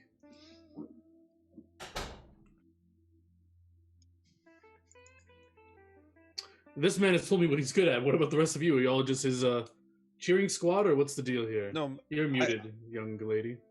Ah, that's stupid. I was like, I unmuted, I swear. I think he gave you the overview for the whole group, not just for himself. Oh, I see. Yeah, I'm the trap guy. The bright one now. I assumed one person could handle those things. I do. This does make a lot more sense now. I guess it's usually the experienced, very well, powerful spellcaster and 3 or 4 other people to balance things out. You know what I mean? Very balanced group indeed. You are pretty wise. You sure talk a good game. I'm going to be watching you when we get down there. This should be Oh. exciting. Keep your eyes on me. It'll surprise you how well I can. Yeah, end keep things your before eyes they on this start. guy. I'm sure he ain't gonna do nothing. So you guys getting tired, or are you ready to go right now? Because I'm feeling like heading straight in. I want to stop by a shop.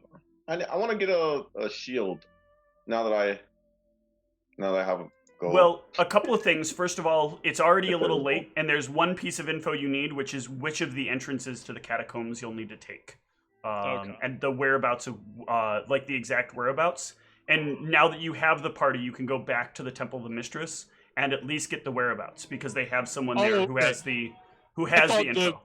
I thought I was supposed to find it down in the. No, find out the whereabouts. you Okay. what's happening here is first you assemble the people, and then you go to them and you say like, okay, we're here to inquire about like whereabouts we'll find the notes regarding like Lars temples, and then they'll tell you, oh yeah, you go to this entrance, blah blah blah, and that will get you down into the proper part of the catacombs. But we can go over the semantics of that in a short few minutes after we take a quick break. We'll be back.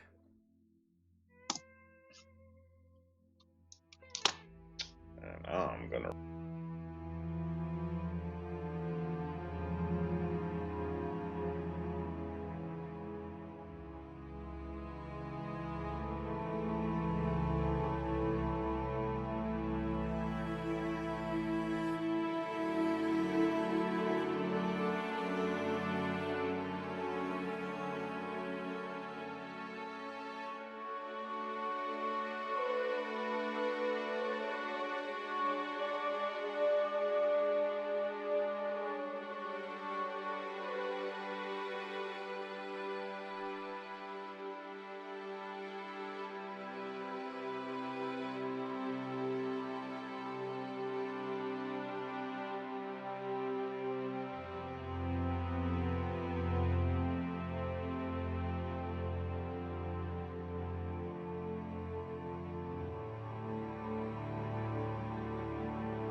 been lost. That sucks.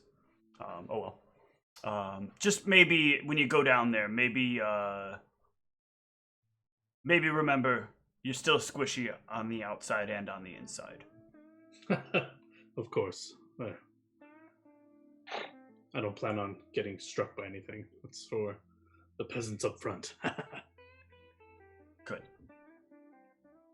And remember, nothing more manly than running away when you're about to die. Henry, you have a wonderful way with words. I'd rather call it tactical retreat. Whatever you want to call it. Yes. We'll finish our drinks and... Yeah. You know. So yeah, do the rest of the other four of you want to hang out in the tavern, or do you want to kind of split off from here and agree to meet up at a certain time? Sure. I'll grab one of their cheap drinks, Okay. like where they like dump all the leftover garbage in the barrel or whatever, sell it for 1 copper each. Yeah. Yeah. You'll get a drink from the well, as they call it. Yeah.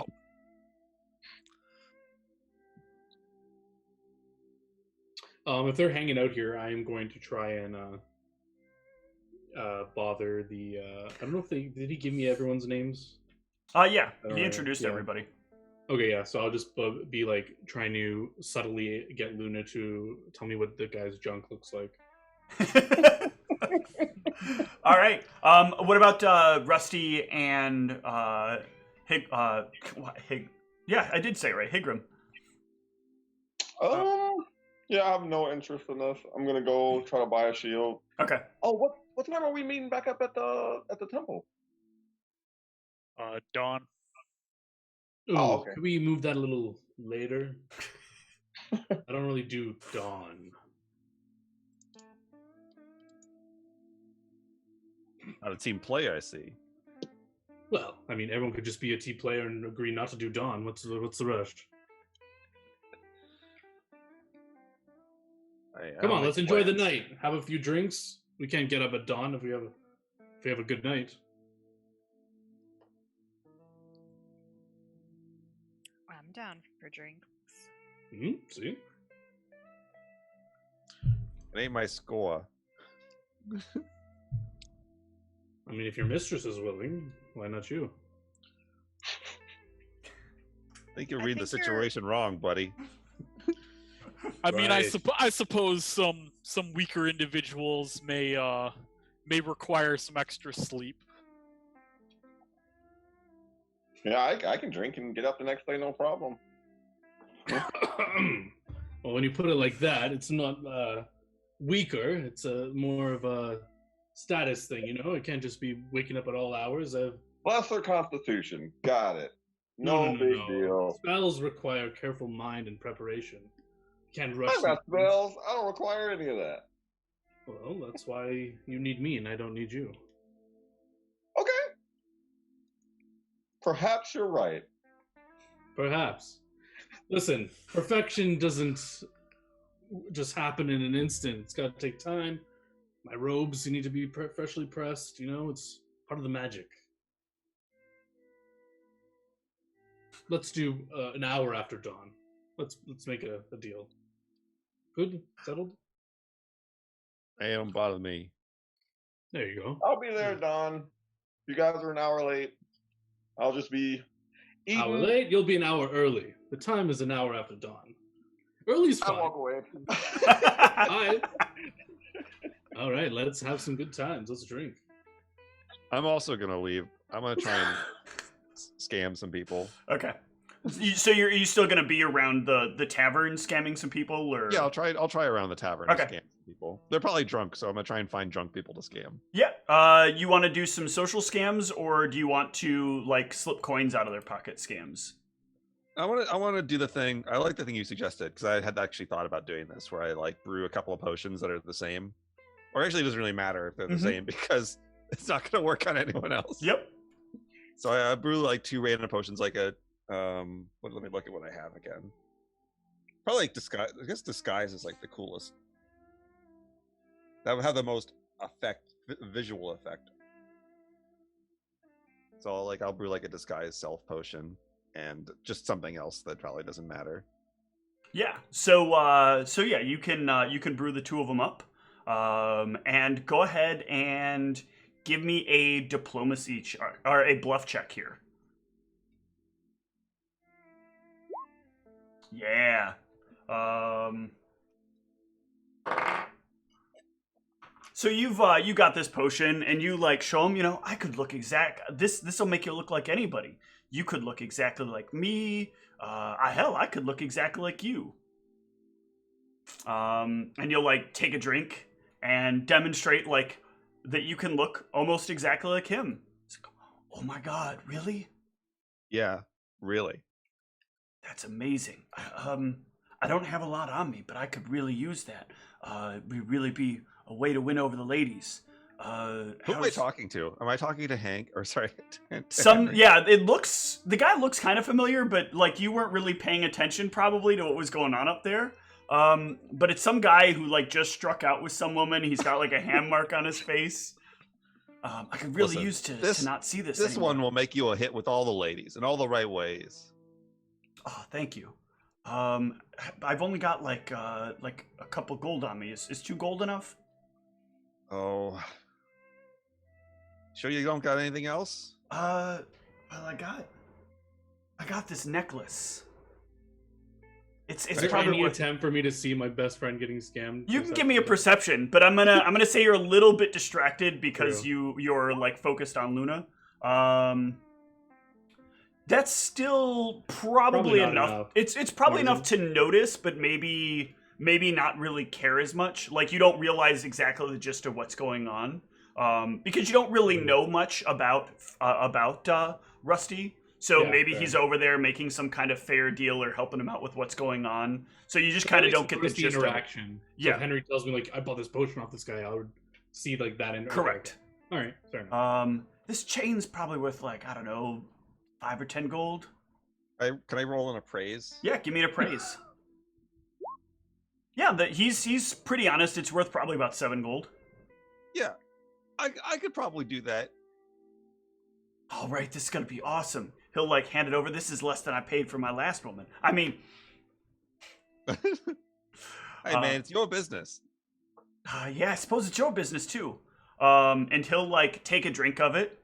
And he'll like look down. I don't look any different. Oh, it's a slow acting potion sometimes. Oh, okay. So I just sit here for a little bit. And will I notice it when it happens? Oh, you'll notice it. Okay. Like how slow though? Oh, it's sometimes random. I can't always get it to work immediately. Oh man. Like this isn't gonna happen like overnight though, right? I'm not gonna like go to bed and wake up as somebody different, am I? It's happened to me once. Oh no.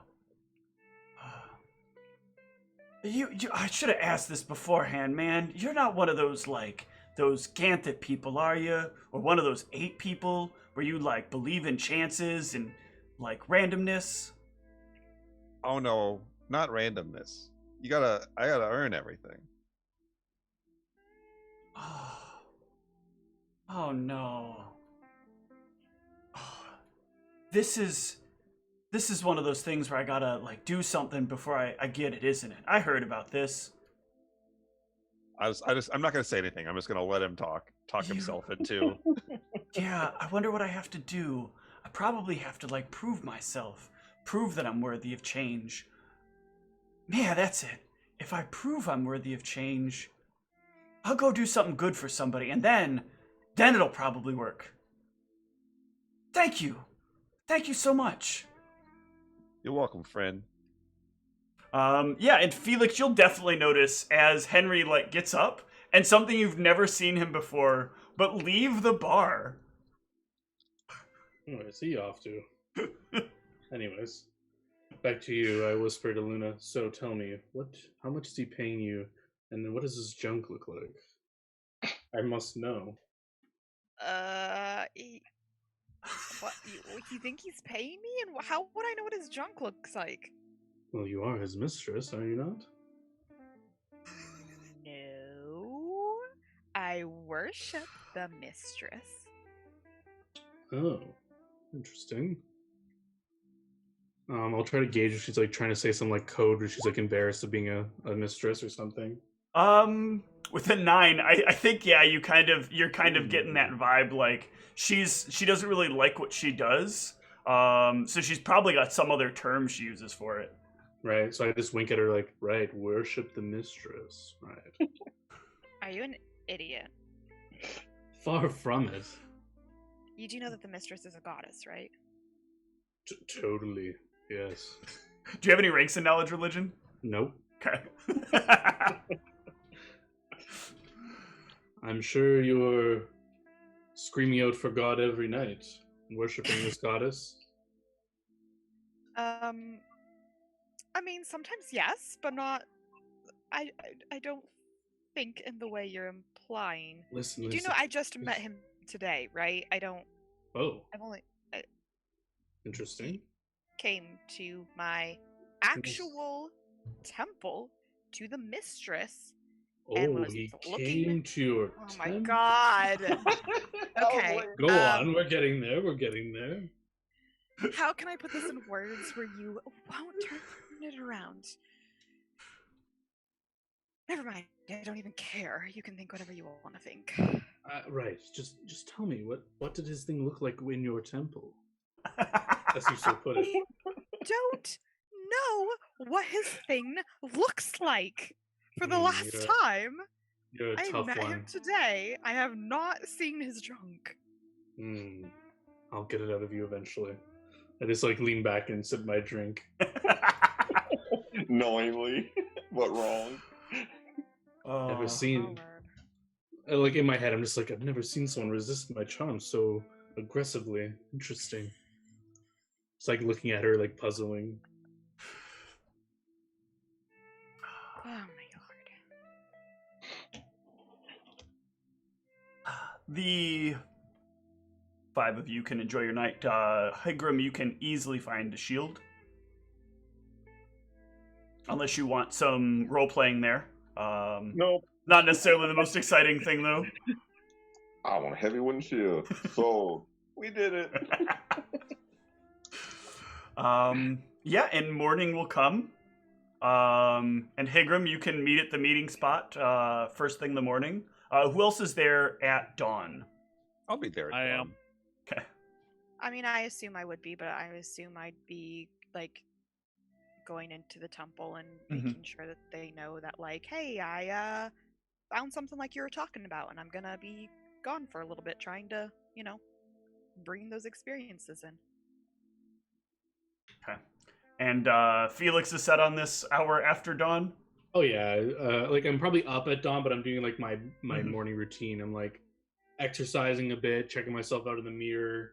I assume Henry lives somewhat close to me. I'd probably want to check in on him before I left. Yeah. Like just like knock on his door, just see if he answers, and if he doesn't, then I'll just say like, oh, maybe he. No, you can swing by. Henry will wake up and he's like, "Man, I had an experience yesterday." What happened to you last night? I saw you speaking to. Yeah, this people guy, last night. he had a potion that would let me look like somebody different, and so I was gonna use it to look more like you, so that I would have a better Why would you chance. do such a thing? I'd have a better chance with the ladies. Well, of course you would, but why would you? Well, say my name like that. I wouldn't. It wouldn't be just you. I mean, just like you. Exactly. different. You wouldn't have my wit. You're gonna sully my name. What are you doing? It wasn't. I wasn't gonna be you, just like you. I don't know about this, Henry. This ain't it, Chief. Listen. Look, but it was gonna be good. Then I was gonna change, but then I drank it, and nothing happened. But he was telling me like, you have to earn it. Like you gotta go out there and you gotta do the thing to really get it. And so I went out and like I helped these people on the street. I helped them like get around and get some food, and like I met this really nice girl. And she didn't have a place to stay, so I let her stay here for the night. Is she in there now? No, she left first thing in the morning, but I told her she could stay. Well, I wasn't really. I didn't even notice, to be honest with you. I just didn't notice. Henry, what's going on with you? Well, she slept on my couch. On your couch, not on your bed? What does this potion do to you? Take your senses away? Look, I wanna really earn this potion, and I have to earn it. I have to do good. Can I make a knowledge arcana? My knowledge of magical potions Yeah. doesn't make any sense to me. Oh God, what's with my rolls? I'm hungover or something. Yeah, so you were probably drinking a lot, and so like he's saying this, and you're like, I don't know any spells that do that, but like, Guess it's possible. yeah, like Oh. maybe. Weird. Well, let me know how that goes, I guess. Don't turn into me, please. I don't need you doing weird things. All and right, people thinking it was when the me. transformation happens, I'll try to make sure I'm not like you. Thank you. Oh well, I'll be off to the catacombs. I can't believe I gave this guy a placebo potion, and now he's just thinks it's the best thing ever. Do I need? I was studying these catacombs and how to get into it. Am I aware of what creatures lie within, or is that something I know? Do you have any ranks in any sort of relevant knowledge, like dungeoneering or? No, but my point is, like, I was asking to like venture in there, so I would assume people would tell rumors of things in there, or anything. Yeah, like there's that. some rumors you'll get of some things that are down there. Let me pull up something real quick. My main thing is like if they're like being a mind affecting user, I would care about if there's like undead because I know they'd be immune to my stuff, so I would choose different spells. You do know that there are definitely some undead down there. That is a very common Okay. thing to be within there. But there's not like tons upon tons of them. And as long as you keep your fighters up front, it shouldn't really be a big deal. There are also some like annoyingly there's some vermin types that you know will probably not be susceptible to mind affecting stuff, like the occasional not spider, but Okay, yeah, as long as I get the idea, like mind affecting stuff won't be useful here, so I'll prepare. yeah, will not be as useful overall. Okay, that sounds good for me. The most thing the thing you might have a good chance of having it be effective on are occasionally it's not uncommon that from the port there's the occasional like troglodyte that will roam around deep in the catacombs. Usually you can talk your way out of things you did hear about with them, because they're really more so looking for just a place to stay and stay comfortable. So if you don't get too aggressive with them or don't let on about what you're doing, they really won't bother you. But that's really some of the biggest stuff to worry about. Yeah, There's good. also one really important rumor, though, is while you're down there, if any of your friends goes too far away for too long and you haven't seen them for a while, make sure you ask the right questions to make sure they're still your friend. Check Alright, yeah. their shoe situation. That was one time, and that joke has gone on forever. What? The doppelgangers don't wear shoes.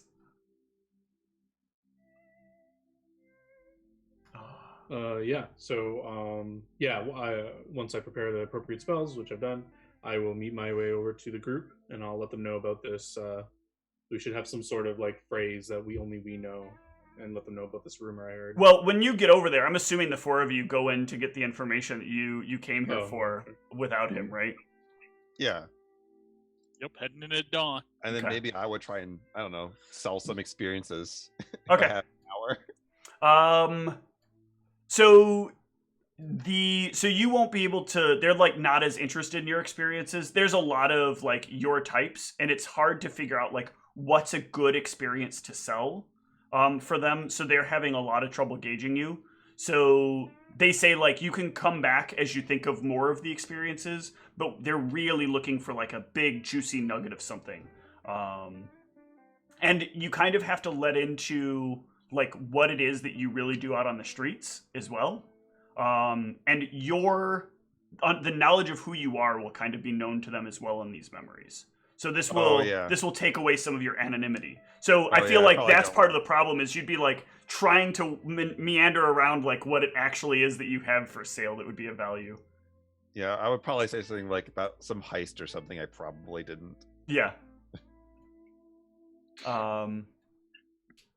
So the four of you can speak with them, they'll say, well, we have a memory of someone very long ago that has information that pertains to a specific amulet they saw. Now, bear in mind, this was a brief glimpse of this amulet, a very chance encounter, but it is. We've looked through the dream, or looked through the vision a large number of times, and we are certain that this is what it is. The temple has been clamoring for some time for us to, I'm sorry, not the amulet itself, but the note specific, there's like a drawing on the document of the amulet. So when they're saying the amulet, they mean like this document with the drawing on it. Is there a description of what the amulet looks like then? So yeah, they have like what they do is they'll share the vision with you. So they share a vision of the location where the person was, and basically they go down into the catacombs and they are traveling for some time, going a specific way, and they find. So the catacombs are like a very. Has anybody heard of like the underground cities of Rome, where like you kind of go down there and there's all the like secret things, and it's not just like going down into a place where bodies were buried, but also like where secret crime was happening, where other people were actually living. There's like a deep and detailed like amount of stuff beneath it. And so like they're wandering through and they're running into these places, and one of the places in particular is like this underground kind of what was probably a business establishment at one point, or at least some sort of notary of some sort, and they kind of open up the door and head into it. And inside, as they open up the door, there are these like big giant creatures that have like these large wings attached to them, but they're just like a head with wings attached to it. And it has like this mouth where you might think like it looks kind of like a bat, so it should have teeth, but where the teeth are, they're instead like these long tentacles that hang down. And they open the door and they see these things, and the first two guys are trying to keep them at bay. But one of them gets bit, and then starts to like fade away, like starts slowly kind of like decomposing. And the other person has another two of them that kind of like latch onto him and start like sucking away something from him. And the last guy, whoever you're viewing this from, just kind of like turns and runs, but they pause it like right as he's turning, and there's like this image that you can see of this piece of paper, and there is the Amulet of Lars, and this amulet is drawn out as like a chain hooked amulet with this large kind of diamond or gem on it, and inside there's like this kind of black creature, but like the arms are outstretched and they kind of penetrate the glass of the gem.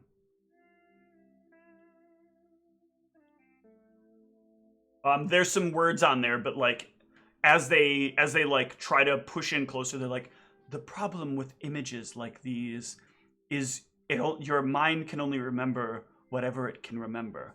So it's not quite crystal clear, but they got a good enough look that this stuck well enough in the vision that we recovered. If you are willing to do this, then we won't stop you. But the deal we have with your temple is that you must come back and you must share the experience of going down there and of recovering this. Every bit of it, from entry to exit. In exchange, of course, we will compensate your temple, and your temple will then compensate all of you in accordance. You needed that from all of us or just from one of us? From all of you. We want all 5 perspectives. We'd like to see what each of you were doing in that circumstance, as well as from the other perspectives, what each of you were doing. It will really enhance it. We're working on a new thing where we can build externally the experience so people can also watch it from a distance as well as watch it from the inside. And we believe that this is the perfect sample, the perfect kind of sample array for this thing.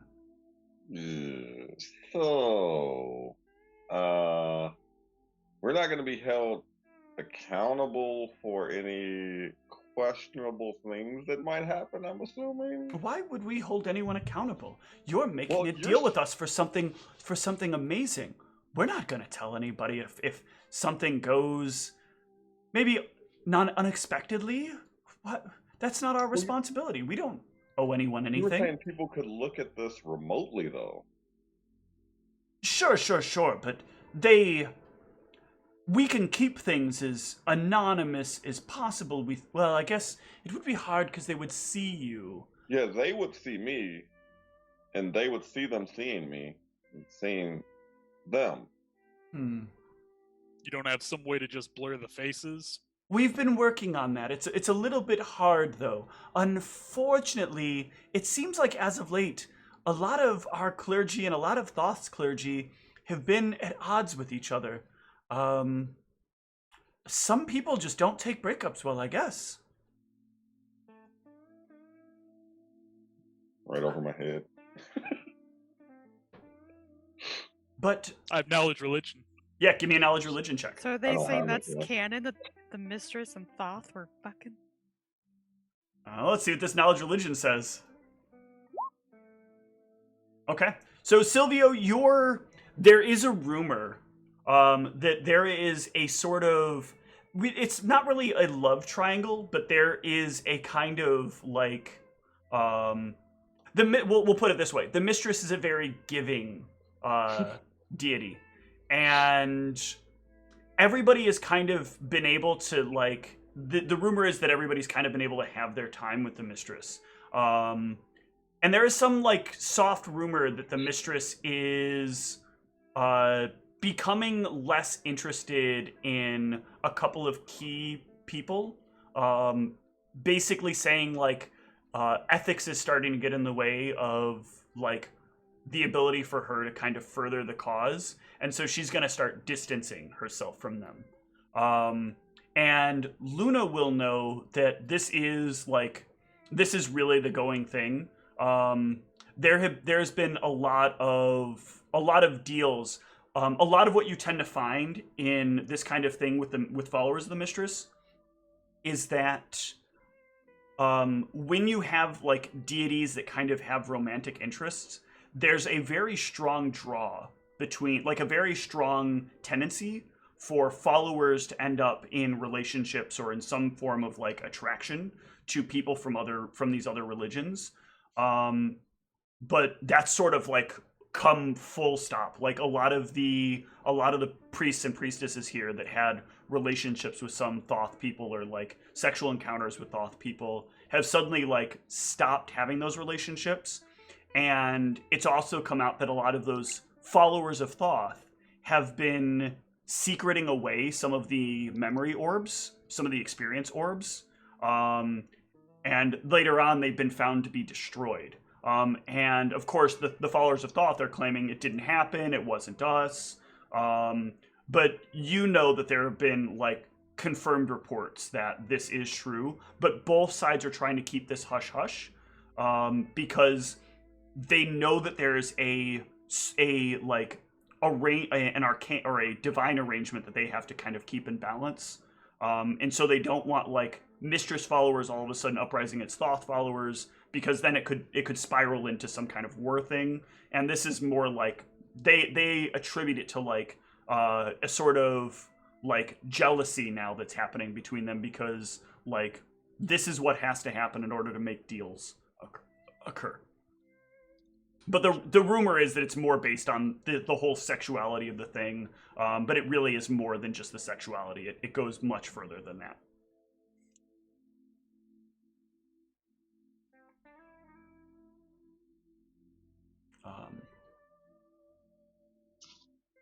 we can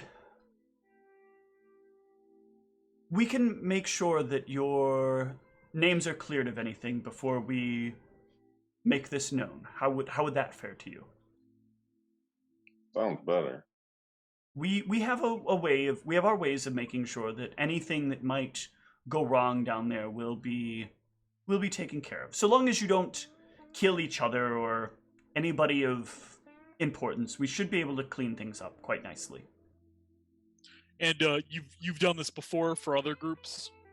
Yes, in a few circumstances. We haven't done it quite to the level we're going to attempt with the 5 of you. This would be a full spectrum analysis. Normally we just contract out with 1, maybe 2 people. This would be like a whole ride of sorts for people. Getting to feel what it is to be heroic of sorts.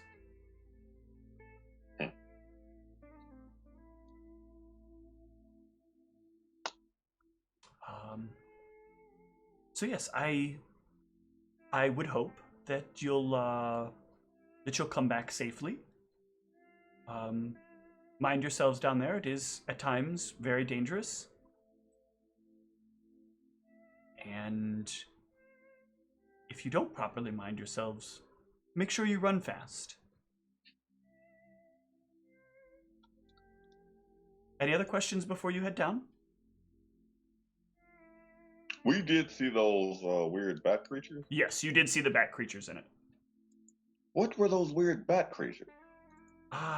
These are called Varguls. Varguls. These are a rather scary creature in large groups. If you counter them as kind of individuals or maybe a pair, it's not so much a problem. But a few of them, they have a bit of a poison that will come over you.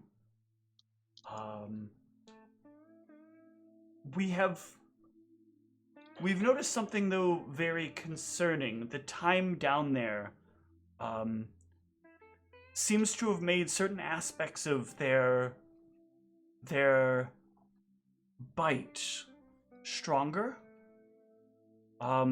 If you are particularly weak for constitution, you should be careful of their bite, as it might take a more rapid effect than traditional, as you saw in that picture. It was explained later on that gentleman you watched kind of drop to the ground and slowly kind of change was a man who, well, he liked to skip a lot of breakfasts, and that's not good for a body. An apple a day. Oh, it keeps a lot of things away.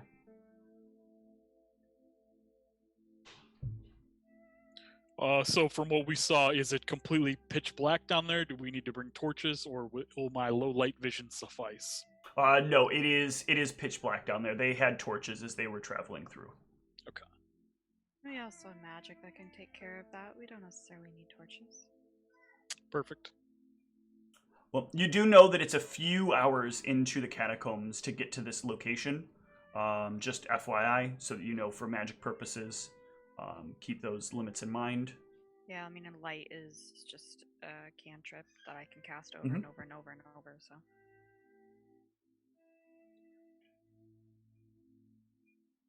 You have your path, though. Anything else that you would like, that you want to know before you go?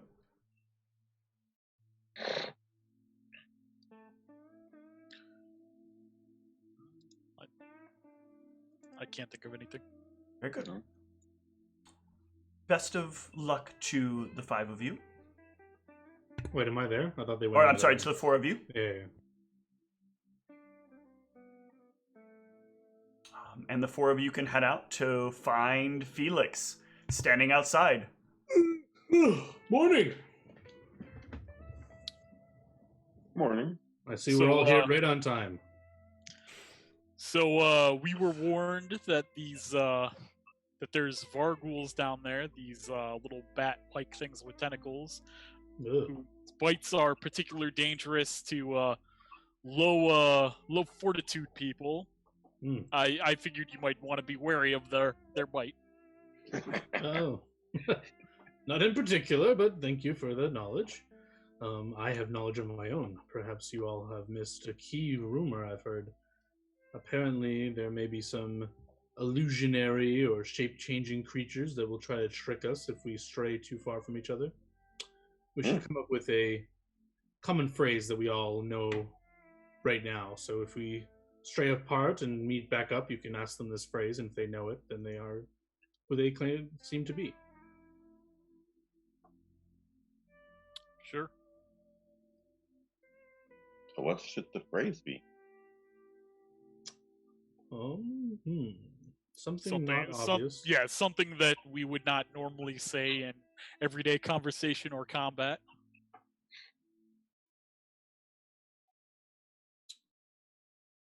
Something not normally said and almost impossible to be said in normal conversation. How about Felix is terrible and not good looking? That will never be said ever. Not said. Yes. Yeah, not said.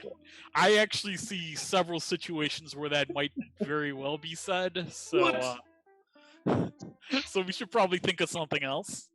I have no idea what you're talking about. That would never be said. What's something?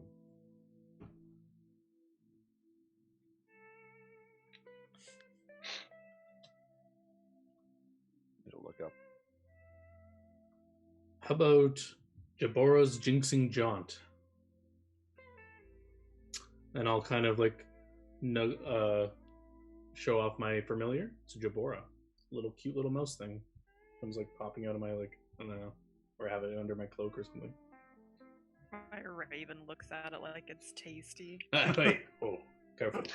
This thing is very valuable to me. While you're standing there, Felix, can I get a perception check? Most certainly.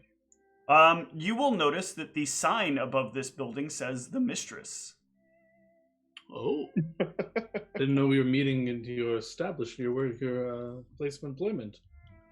Is there other ladies such as yourself for hire in there? Temple I was telling you about to Oh the yes, mistress? the temple, yes. Oh my god. Is the temple open every day? Yeah, it is. You want to go inside? Yes. How much are the services? I'm not I don't go usually. find out. Okay, yes. Go find out. I'll walk in. Okay. Is there like a receptionist kind of person? There are like several people that are kind of standing around, and if you look around for a few moments and you don't seem to be approaching anyone specific, one of them will walk up to you. Otherwise, you can kind of walk up to your choice of people. Hello. I'm looking to inquire on the services of a mistress. Yes. What would you like to experience? Oh, I didn't know I could choose. Well, I don't usually pay for this sort of thing. Is there like a bargain, perhaps? We have... Well, I'm getting ahead of myself. Can I see the wares first, if you know what I mean? Is there a selection process? Certainly. Right this way. And she'll guide you over to a room. Now, this is kind of our starter selection. All right. And she'll open the door, and inside there'll be like a series of podiums, and atop the podiums there will be these small, like, floating spheres. The hell's this? What am I supposed to do with those? These are the experiences that you crave. Think I've been misunderstanding this whole thing. I was under the impression there would be women here. They gesture around. There are plenty of them. Yes, I was under the impression that they perform services. Oh, you would like an experience like that? We have those, and they'll close the door, and they will walk you over to another part of the building, open up another door, and again there will be another like room filled with these podiums with orbs atop them. I will give you one free touch of anyone you want, and I assure you that one touch, and you'll question whether or not you want to go back to the real thing.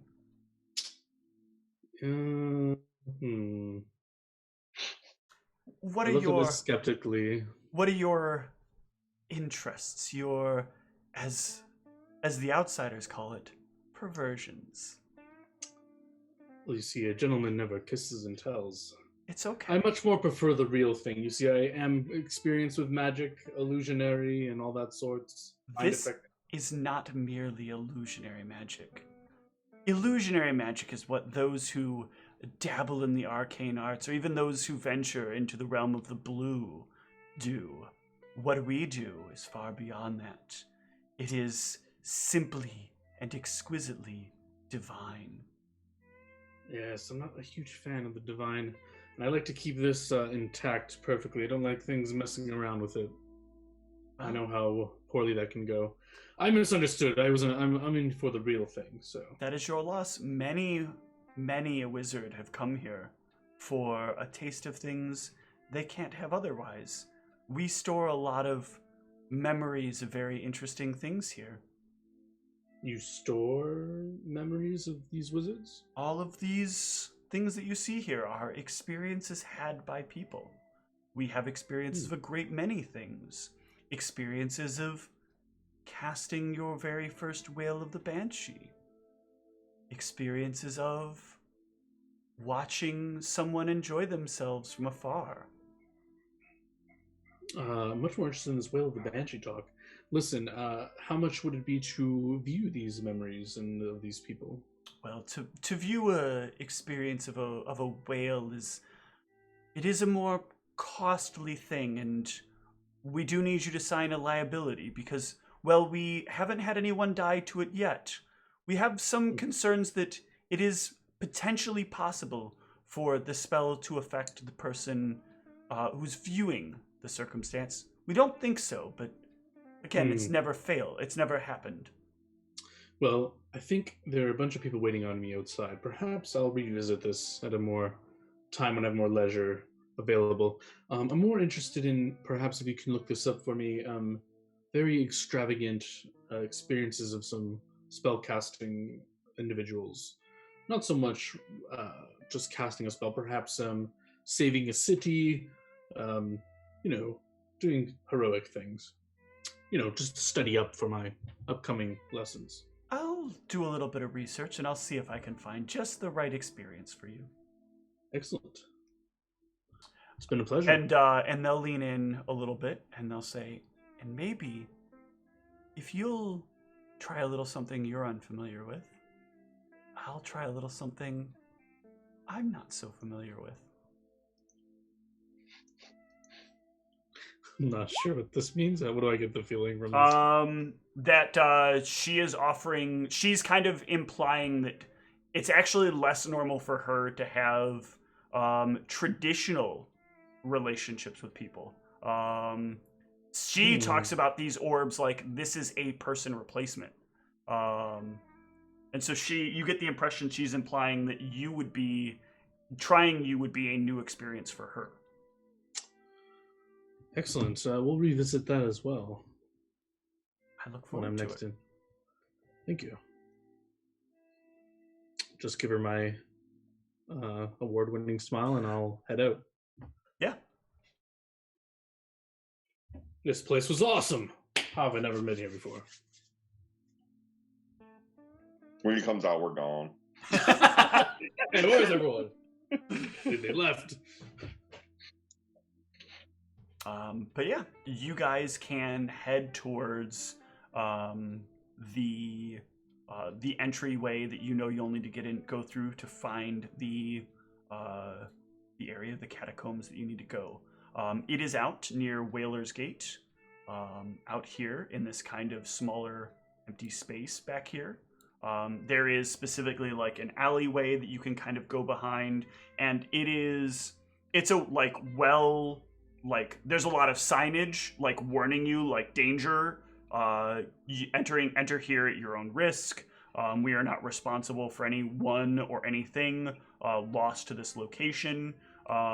There's some other signage as well for various other like taverns and other things like like ads here that are like, after you've gone down in the catacombs, come on over and get a drink at blah blah blah. Eat at Joe's. Yeah.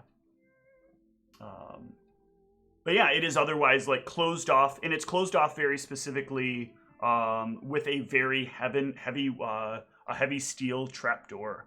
and a sign that also reads, following your entry, close the door.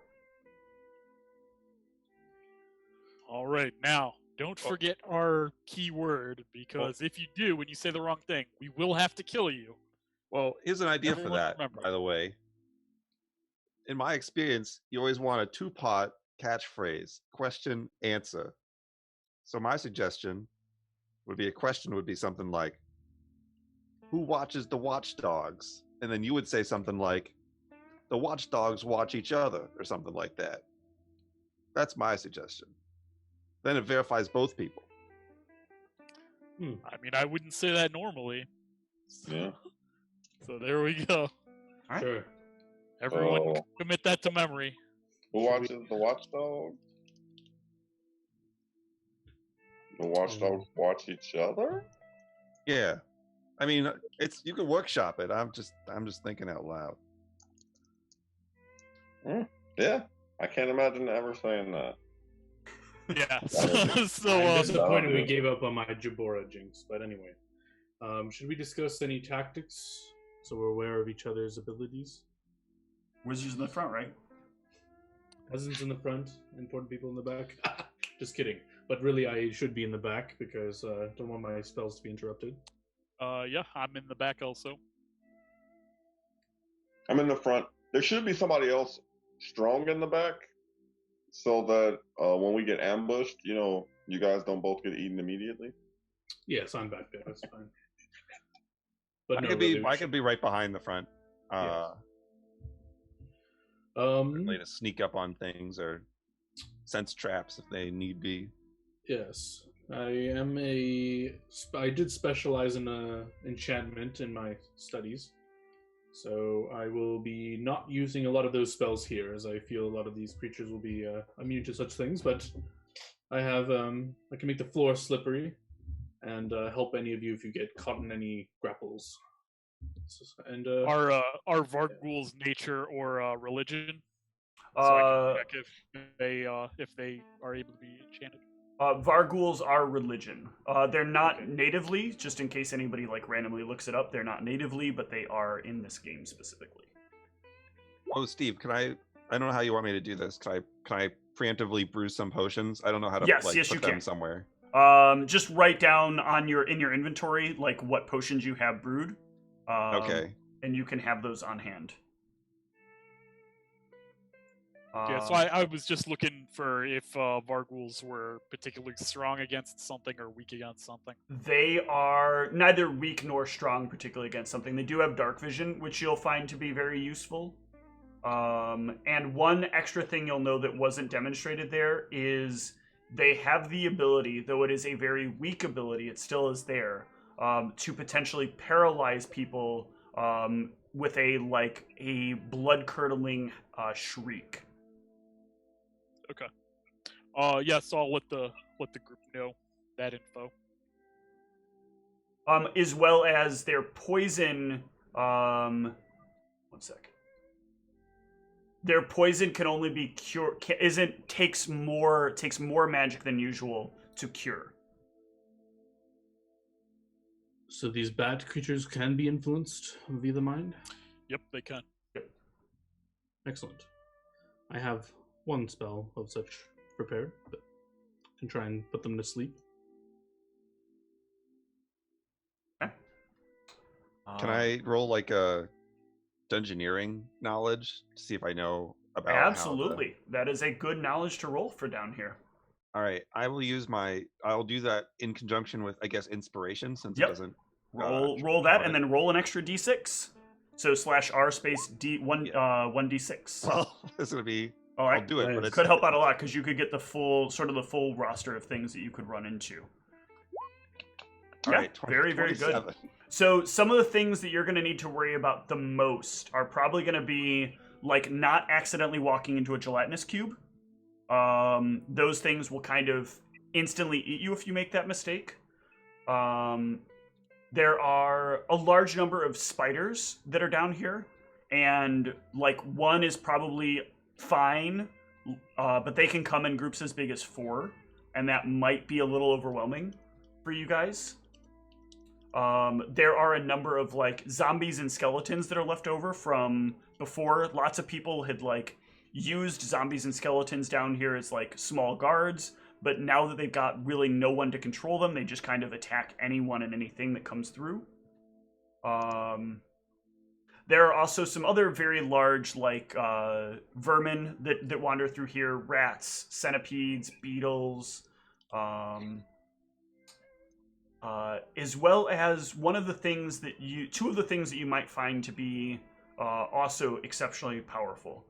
The first is there are creatures that can borrow your identity temporarily. Not as powerful as what with your knowledge check you would know to be doppelgangers, but these creatures have a sort of lesser ability to temporarily assume your appearance in a situation. A doppelganger can fully take your appearance for any amount of time, but these creatures sort of just borrow it temporarily. These are referred to as the borrowers. They typically tend to... they have to kind of see a person first, so they usually wait for someone to kind of separate themselves away from the group or fall behind.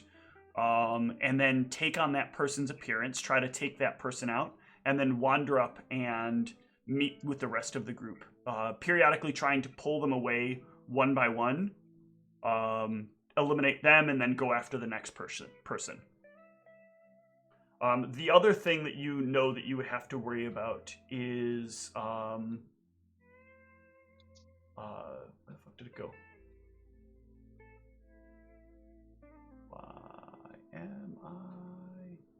Oh, the other thing you know that you'll need to worry about is these creatures with incredibly long arms that have an exceptional ability to hide in small places and can reach out from these small places and grab you by the neck and squeeze as tightly as they can. Once these things get a hold, it is near impossible to escape from their grasp. They are exceptionally quick. They can move almost 1.5 times that of a normal creature their size. I don't know about you lads, but this place sounds quite pleasant. I'll see you guys later. And I just turn and say, but for real, we should be careful. It sounds like we should not stray from each other. Yeah, stick together. Did any of you bring any torches? I don't seem to have any. I mean, I can cast light. Why do we need a torch? Can you cast light on all of us? I believe that you can only have one active at a time, and maybe just worried about if that person who has the light gets separated. But yeah, that should work. Well, no, if you can only do it on one person, yeah, we should grab some torches. Yeah, I guess. I think it's only on one person. Anyone have a copper each? I don't ever remember what torches cost because it's so rare that people actually need them, and I forgot what it's like to have people go underground. So how many people here do not need copper. both hands? Because I need both hands for my bow. Torches are copper apiece. Yes, so my spell casting, I'm just fresh out of school, as I told you, so my amount of spells I can do is quite limited, so I can handle holding a torch. I can have my mage hand hold a torch. I have to check. You can use it. You can hold a torch, but once you get into combat, you'll need to drop it because your hand has to be free for. Oh no, that doesn't matter yet. You don't. That doesn't matter until level 2. So you can have a torch right now. I can hold a torch. My sword's one-handed. We say holding a torch will interfere with somatic components, or no? No. I'll rule that you're fine as long as you have one hand and you're like not actively trying to use the torch for some other purpose. Okay. This is not me saying that you cast spells one-handed, but like you can hold on to like the items in your hand and still move, but you're moving like the torch around. Yeah, that's fair. So, all right, you guys can acquire your torches and anything else you need. come There back isn't and something open the door. that can do a handless torch. I would have to buy You the need a actual ion shield for torch that. I can't There's afford. a shield thing that you can get where you like put a torch in the shield. What about a buckler? I don't know if you can put it on a buckler. Well, actually, I'm a monk. I might not be proficient with buckler. I'm not sure. Let me. Yeah, I don't think you are either. Let me look real quick. It's called a shield sconce. They are 1 gold. Add a half a pound to your shield, and they hold it in place. Yeah, monk is not proficient with any armor or shield. Yeah, that's what I thought. And if I use a shield, I lose my AC bonus as well as fast moment and fury of blows. So. Yes. So yeah, I don't think I want a buckler. It also only fits on a light, heavier tower shield anyway. Okay. So, Clarence, if you wanted to, you could have gotten a shield sconce for your shield. I will absolutely do that. Okay, yeah, for just one gold. 1 gold. And then 1 gold for 1 copper for the. And then 1 copper for the torch. Yep. And just a reminder, because this might matter, torches last for 1 hour. Yeah, that's what I thought I remembered. I couldn't remember if it was 1 or 2 hours. So yeah, we'd want to stagger our use of the torches. Yep. I'm Yeah, gonna I'll pay. I'm gonna buy 5 torches. Okay. I was gonna buy 10. Okay. I Yeah, will I'll just have one. Keep in mind they are 1 pound each. Yeah, exactly. So I have And one. I definitely use tracking of gear. So definitely tracking gear. All right. You sound like it. Is there a preference on who the light is being cast on? Should we cast on someone traveling in the middle so it reaches both ends of us? Yeah, I can travel in the middle, and since I can't carry a torch, put Perfect. it on me. Sound good? Sounds good. Let's move slowly. And I'll also pick up 10 torches so that I can pass them out if I need to. The party can step in or open up the door and climb down into catacombs. And unlike Malachi fashion, I'll remember to close the door behind. As you make your way down, it gets dark. Increasingly dark with every rung you step down the ladder. And as your feet plant on the bottom, you are surrounded entirely by darkness. And with that, we will end for tonight. Right. So whoever was last had to close the door. I would since we need to do that. I'll make sure we do that. I am lawful after all. Well, Luna was last and she's chaotic. Purposely leaves it open. Jokes. Well, you all did quite well. You all got to meet each other. And next week, we will see how well things go as you delve deep into the catacombs. Good night, everyone. See you next time.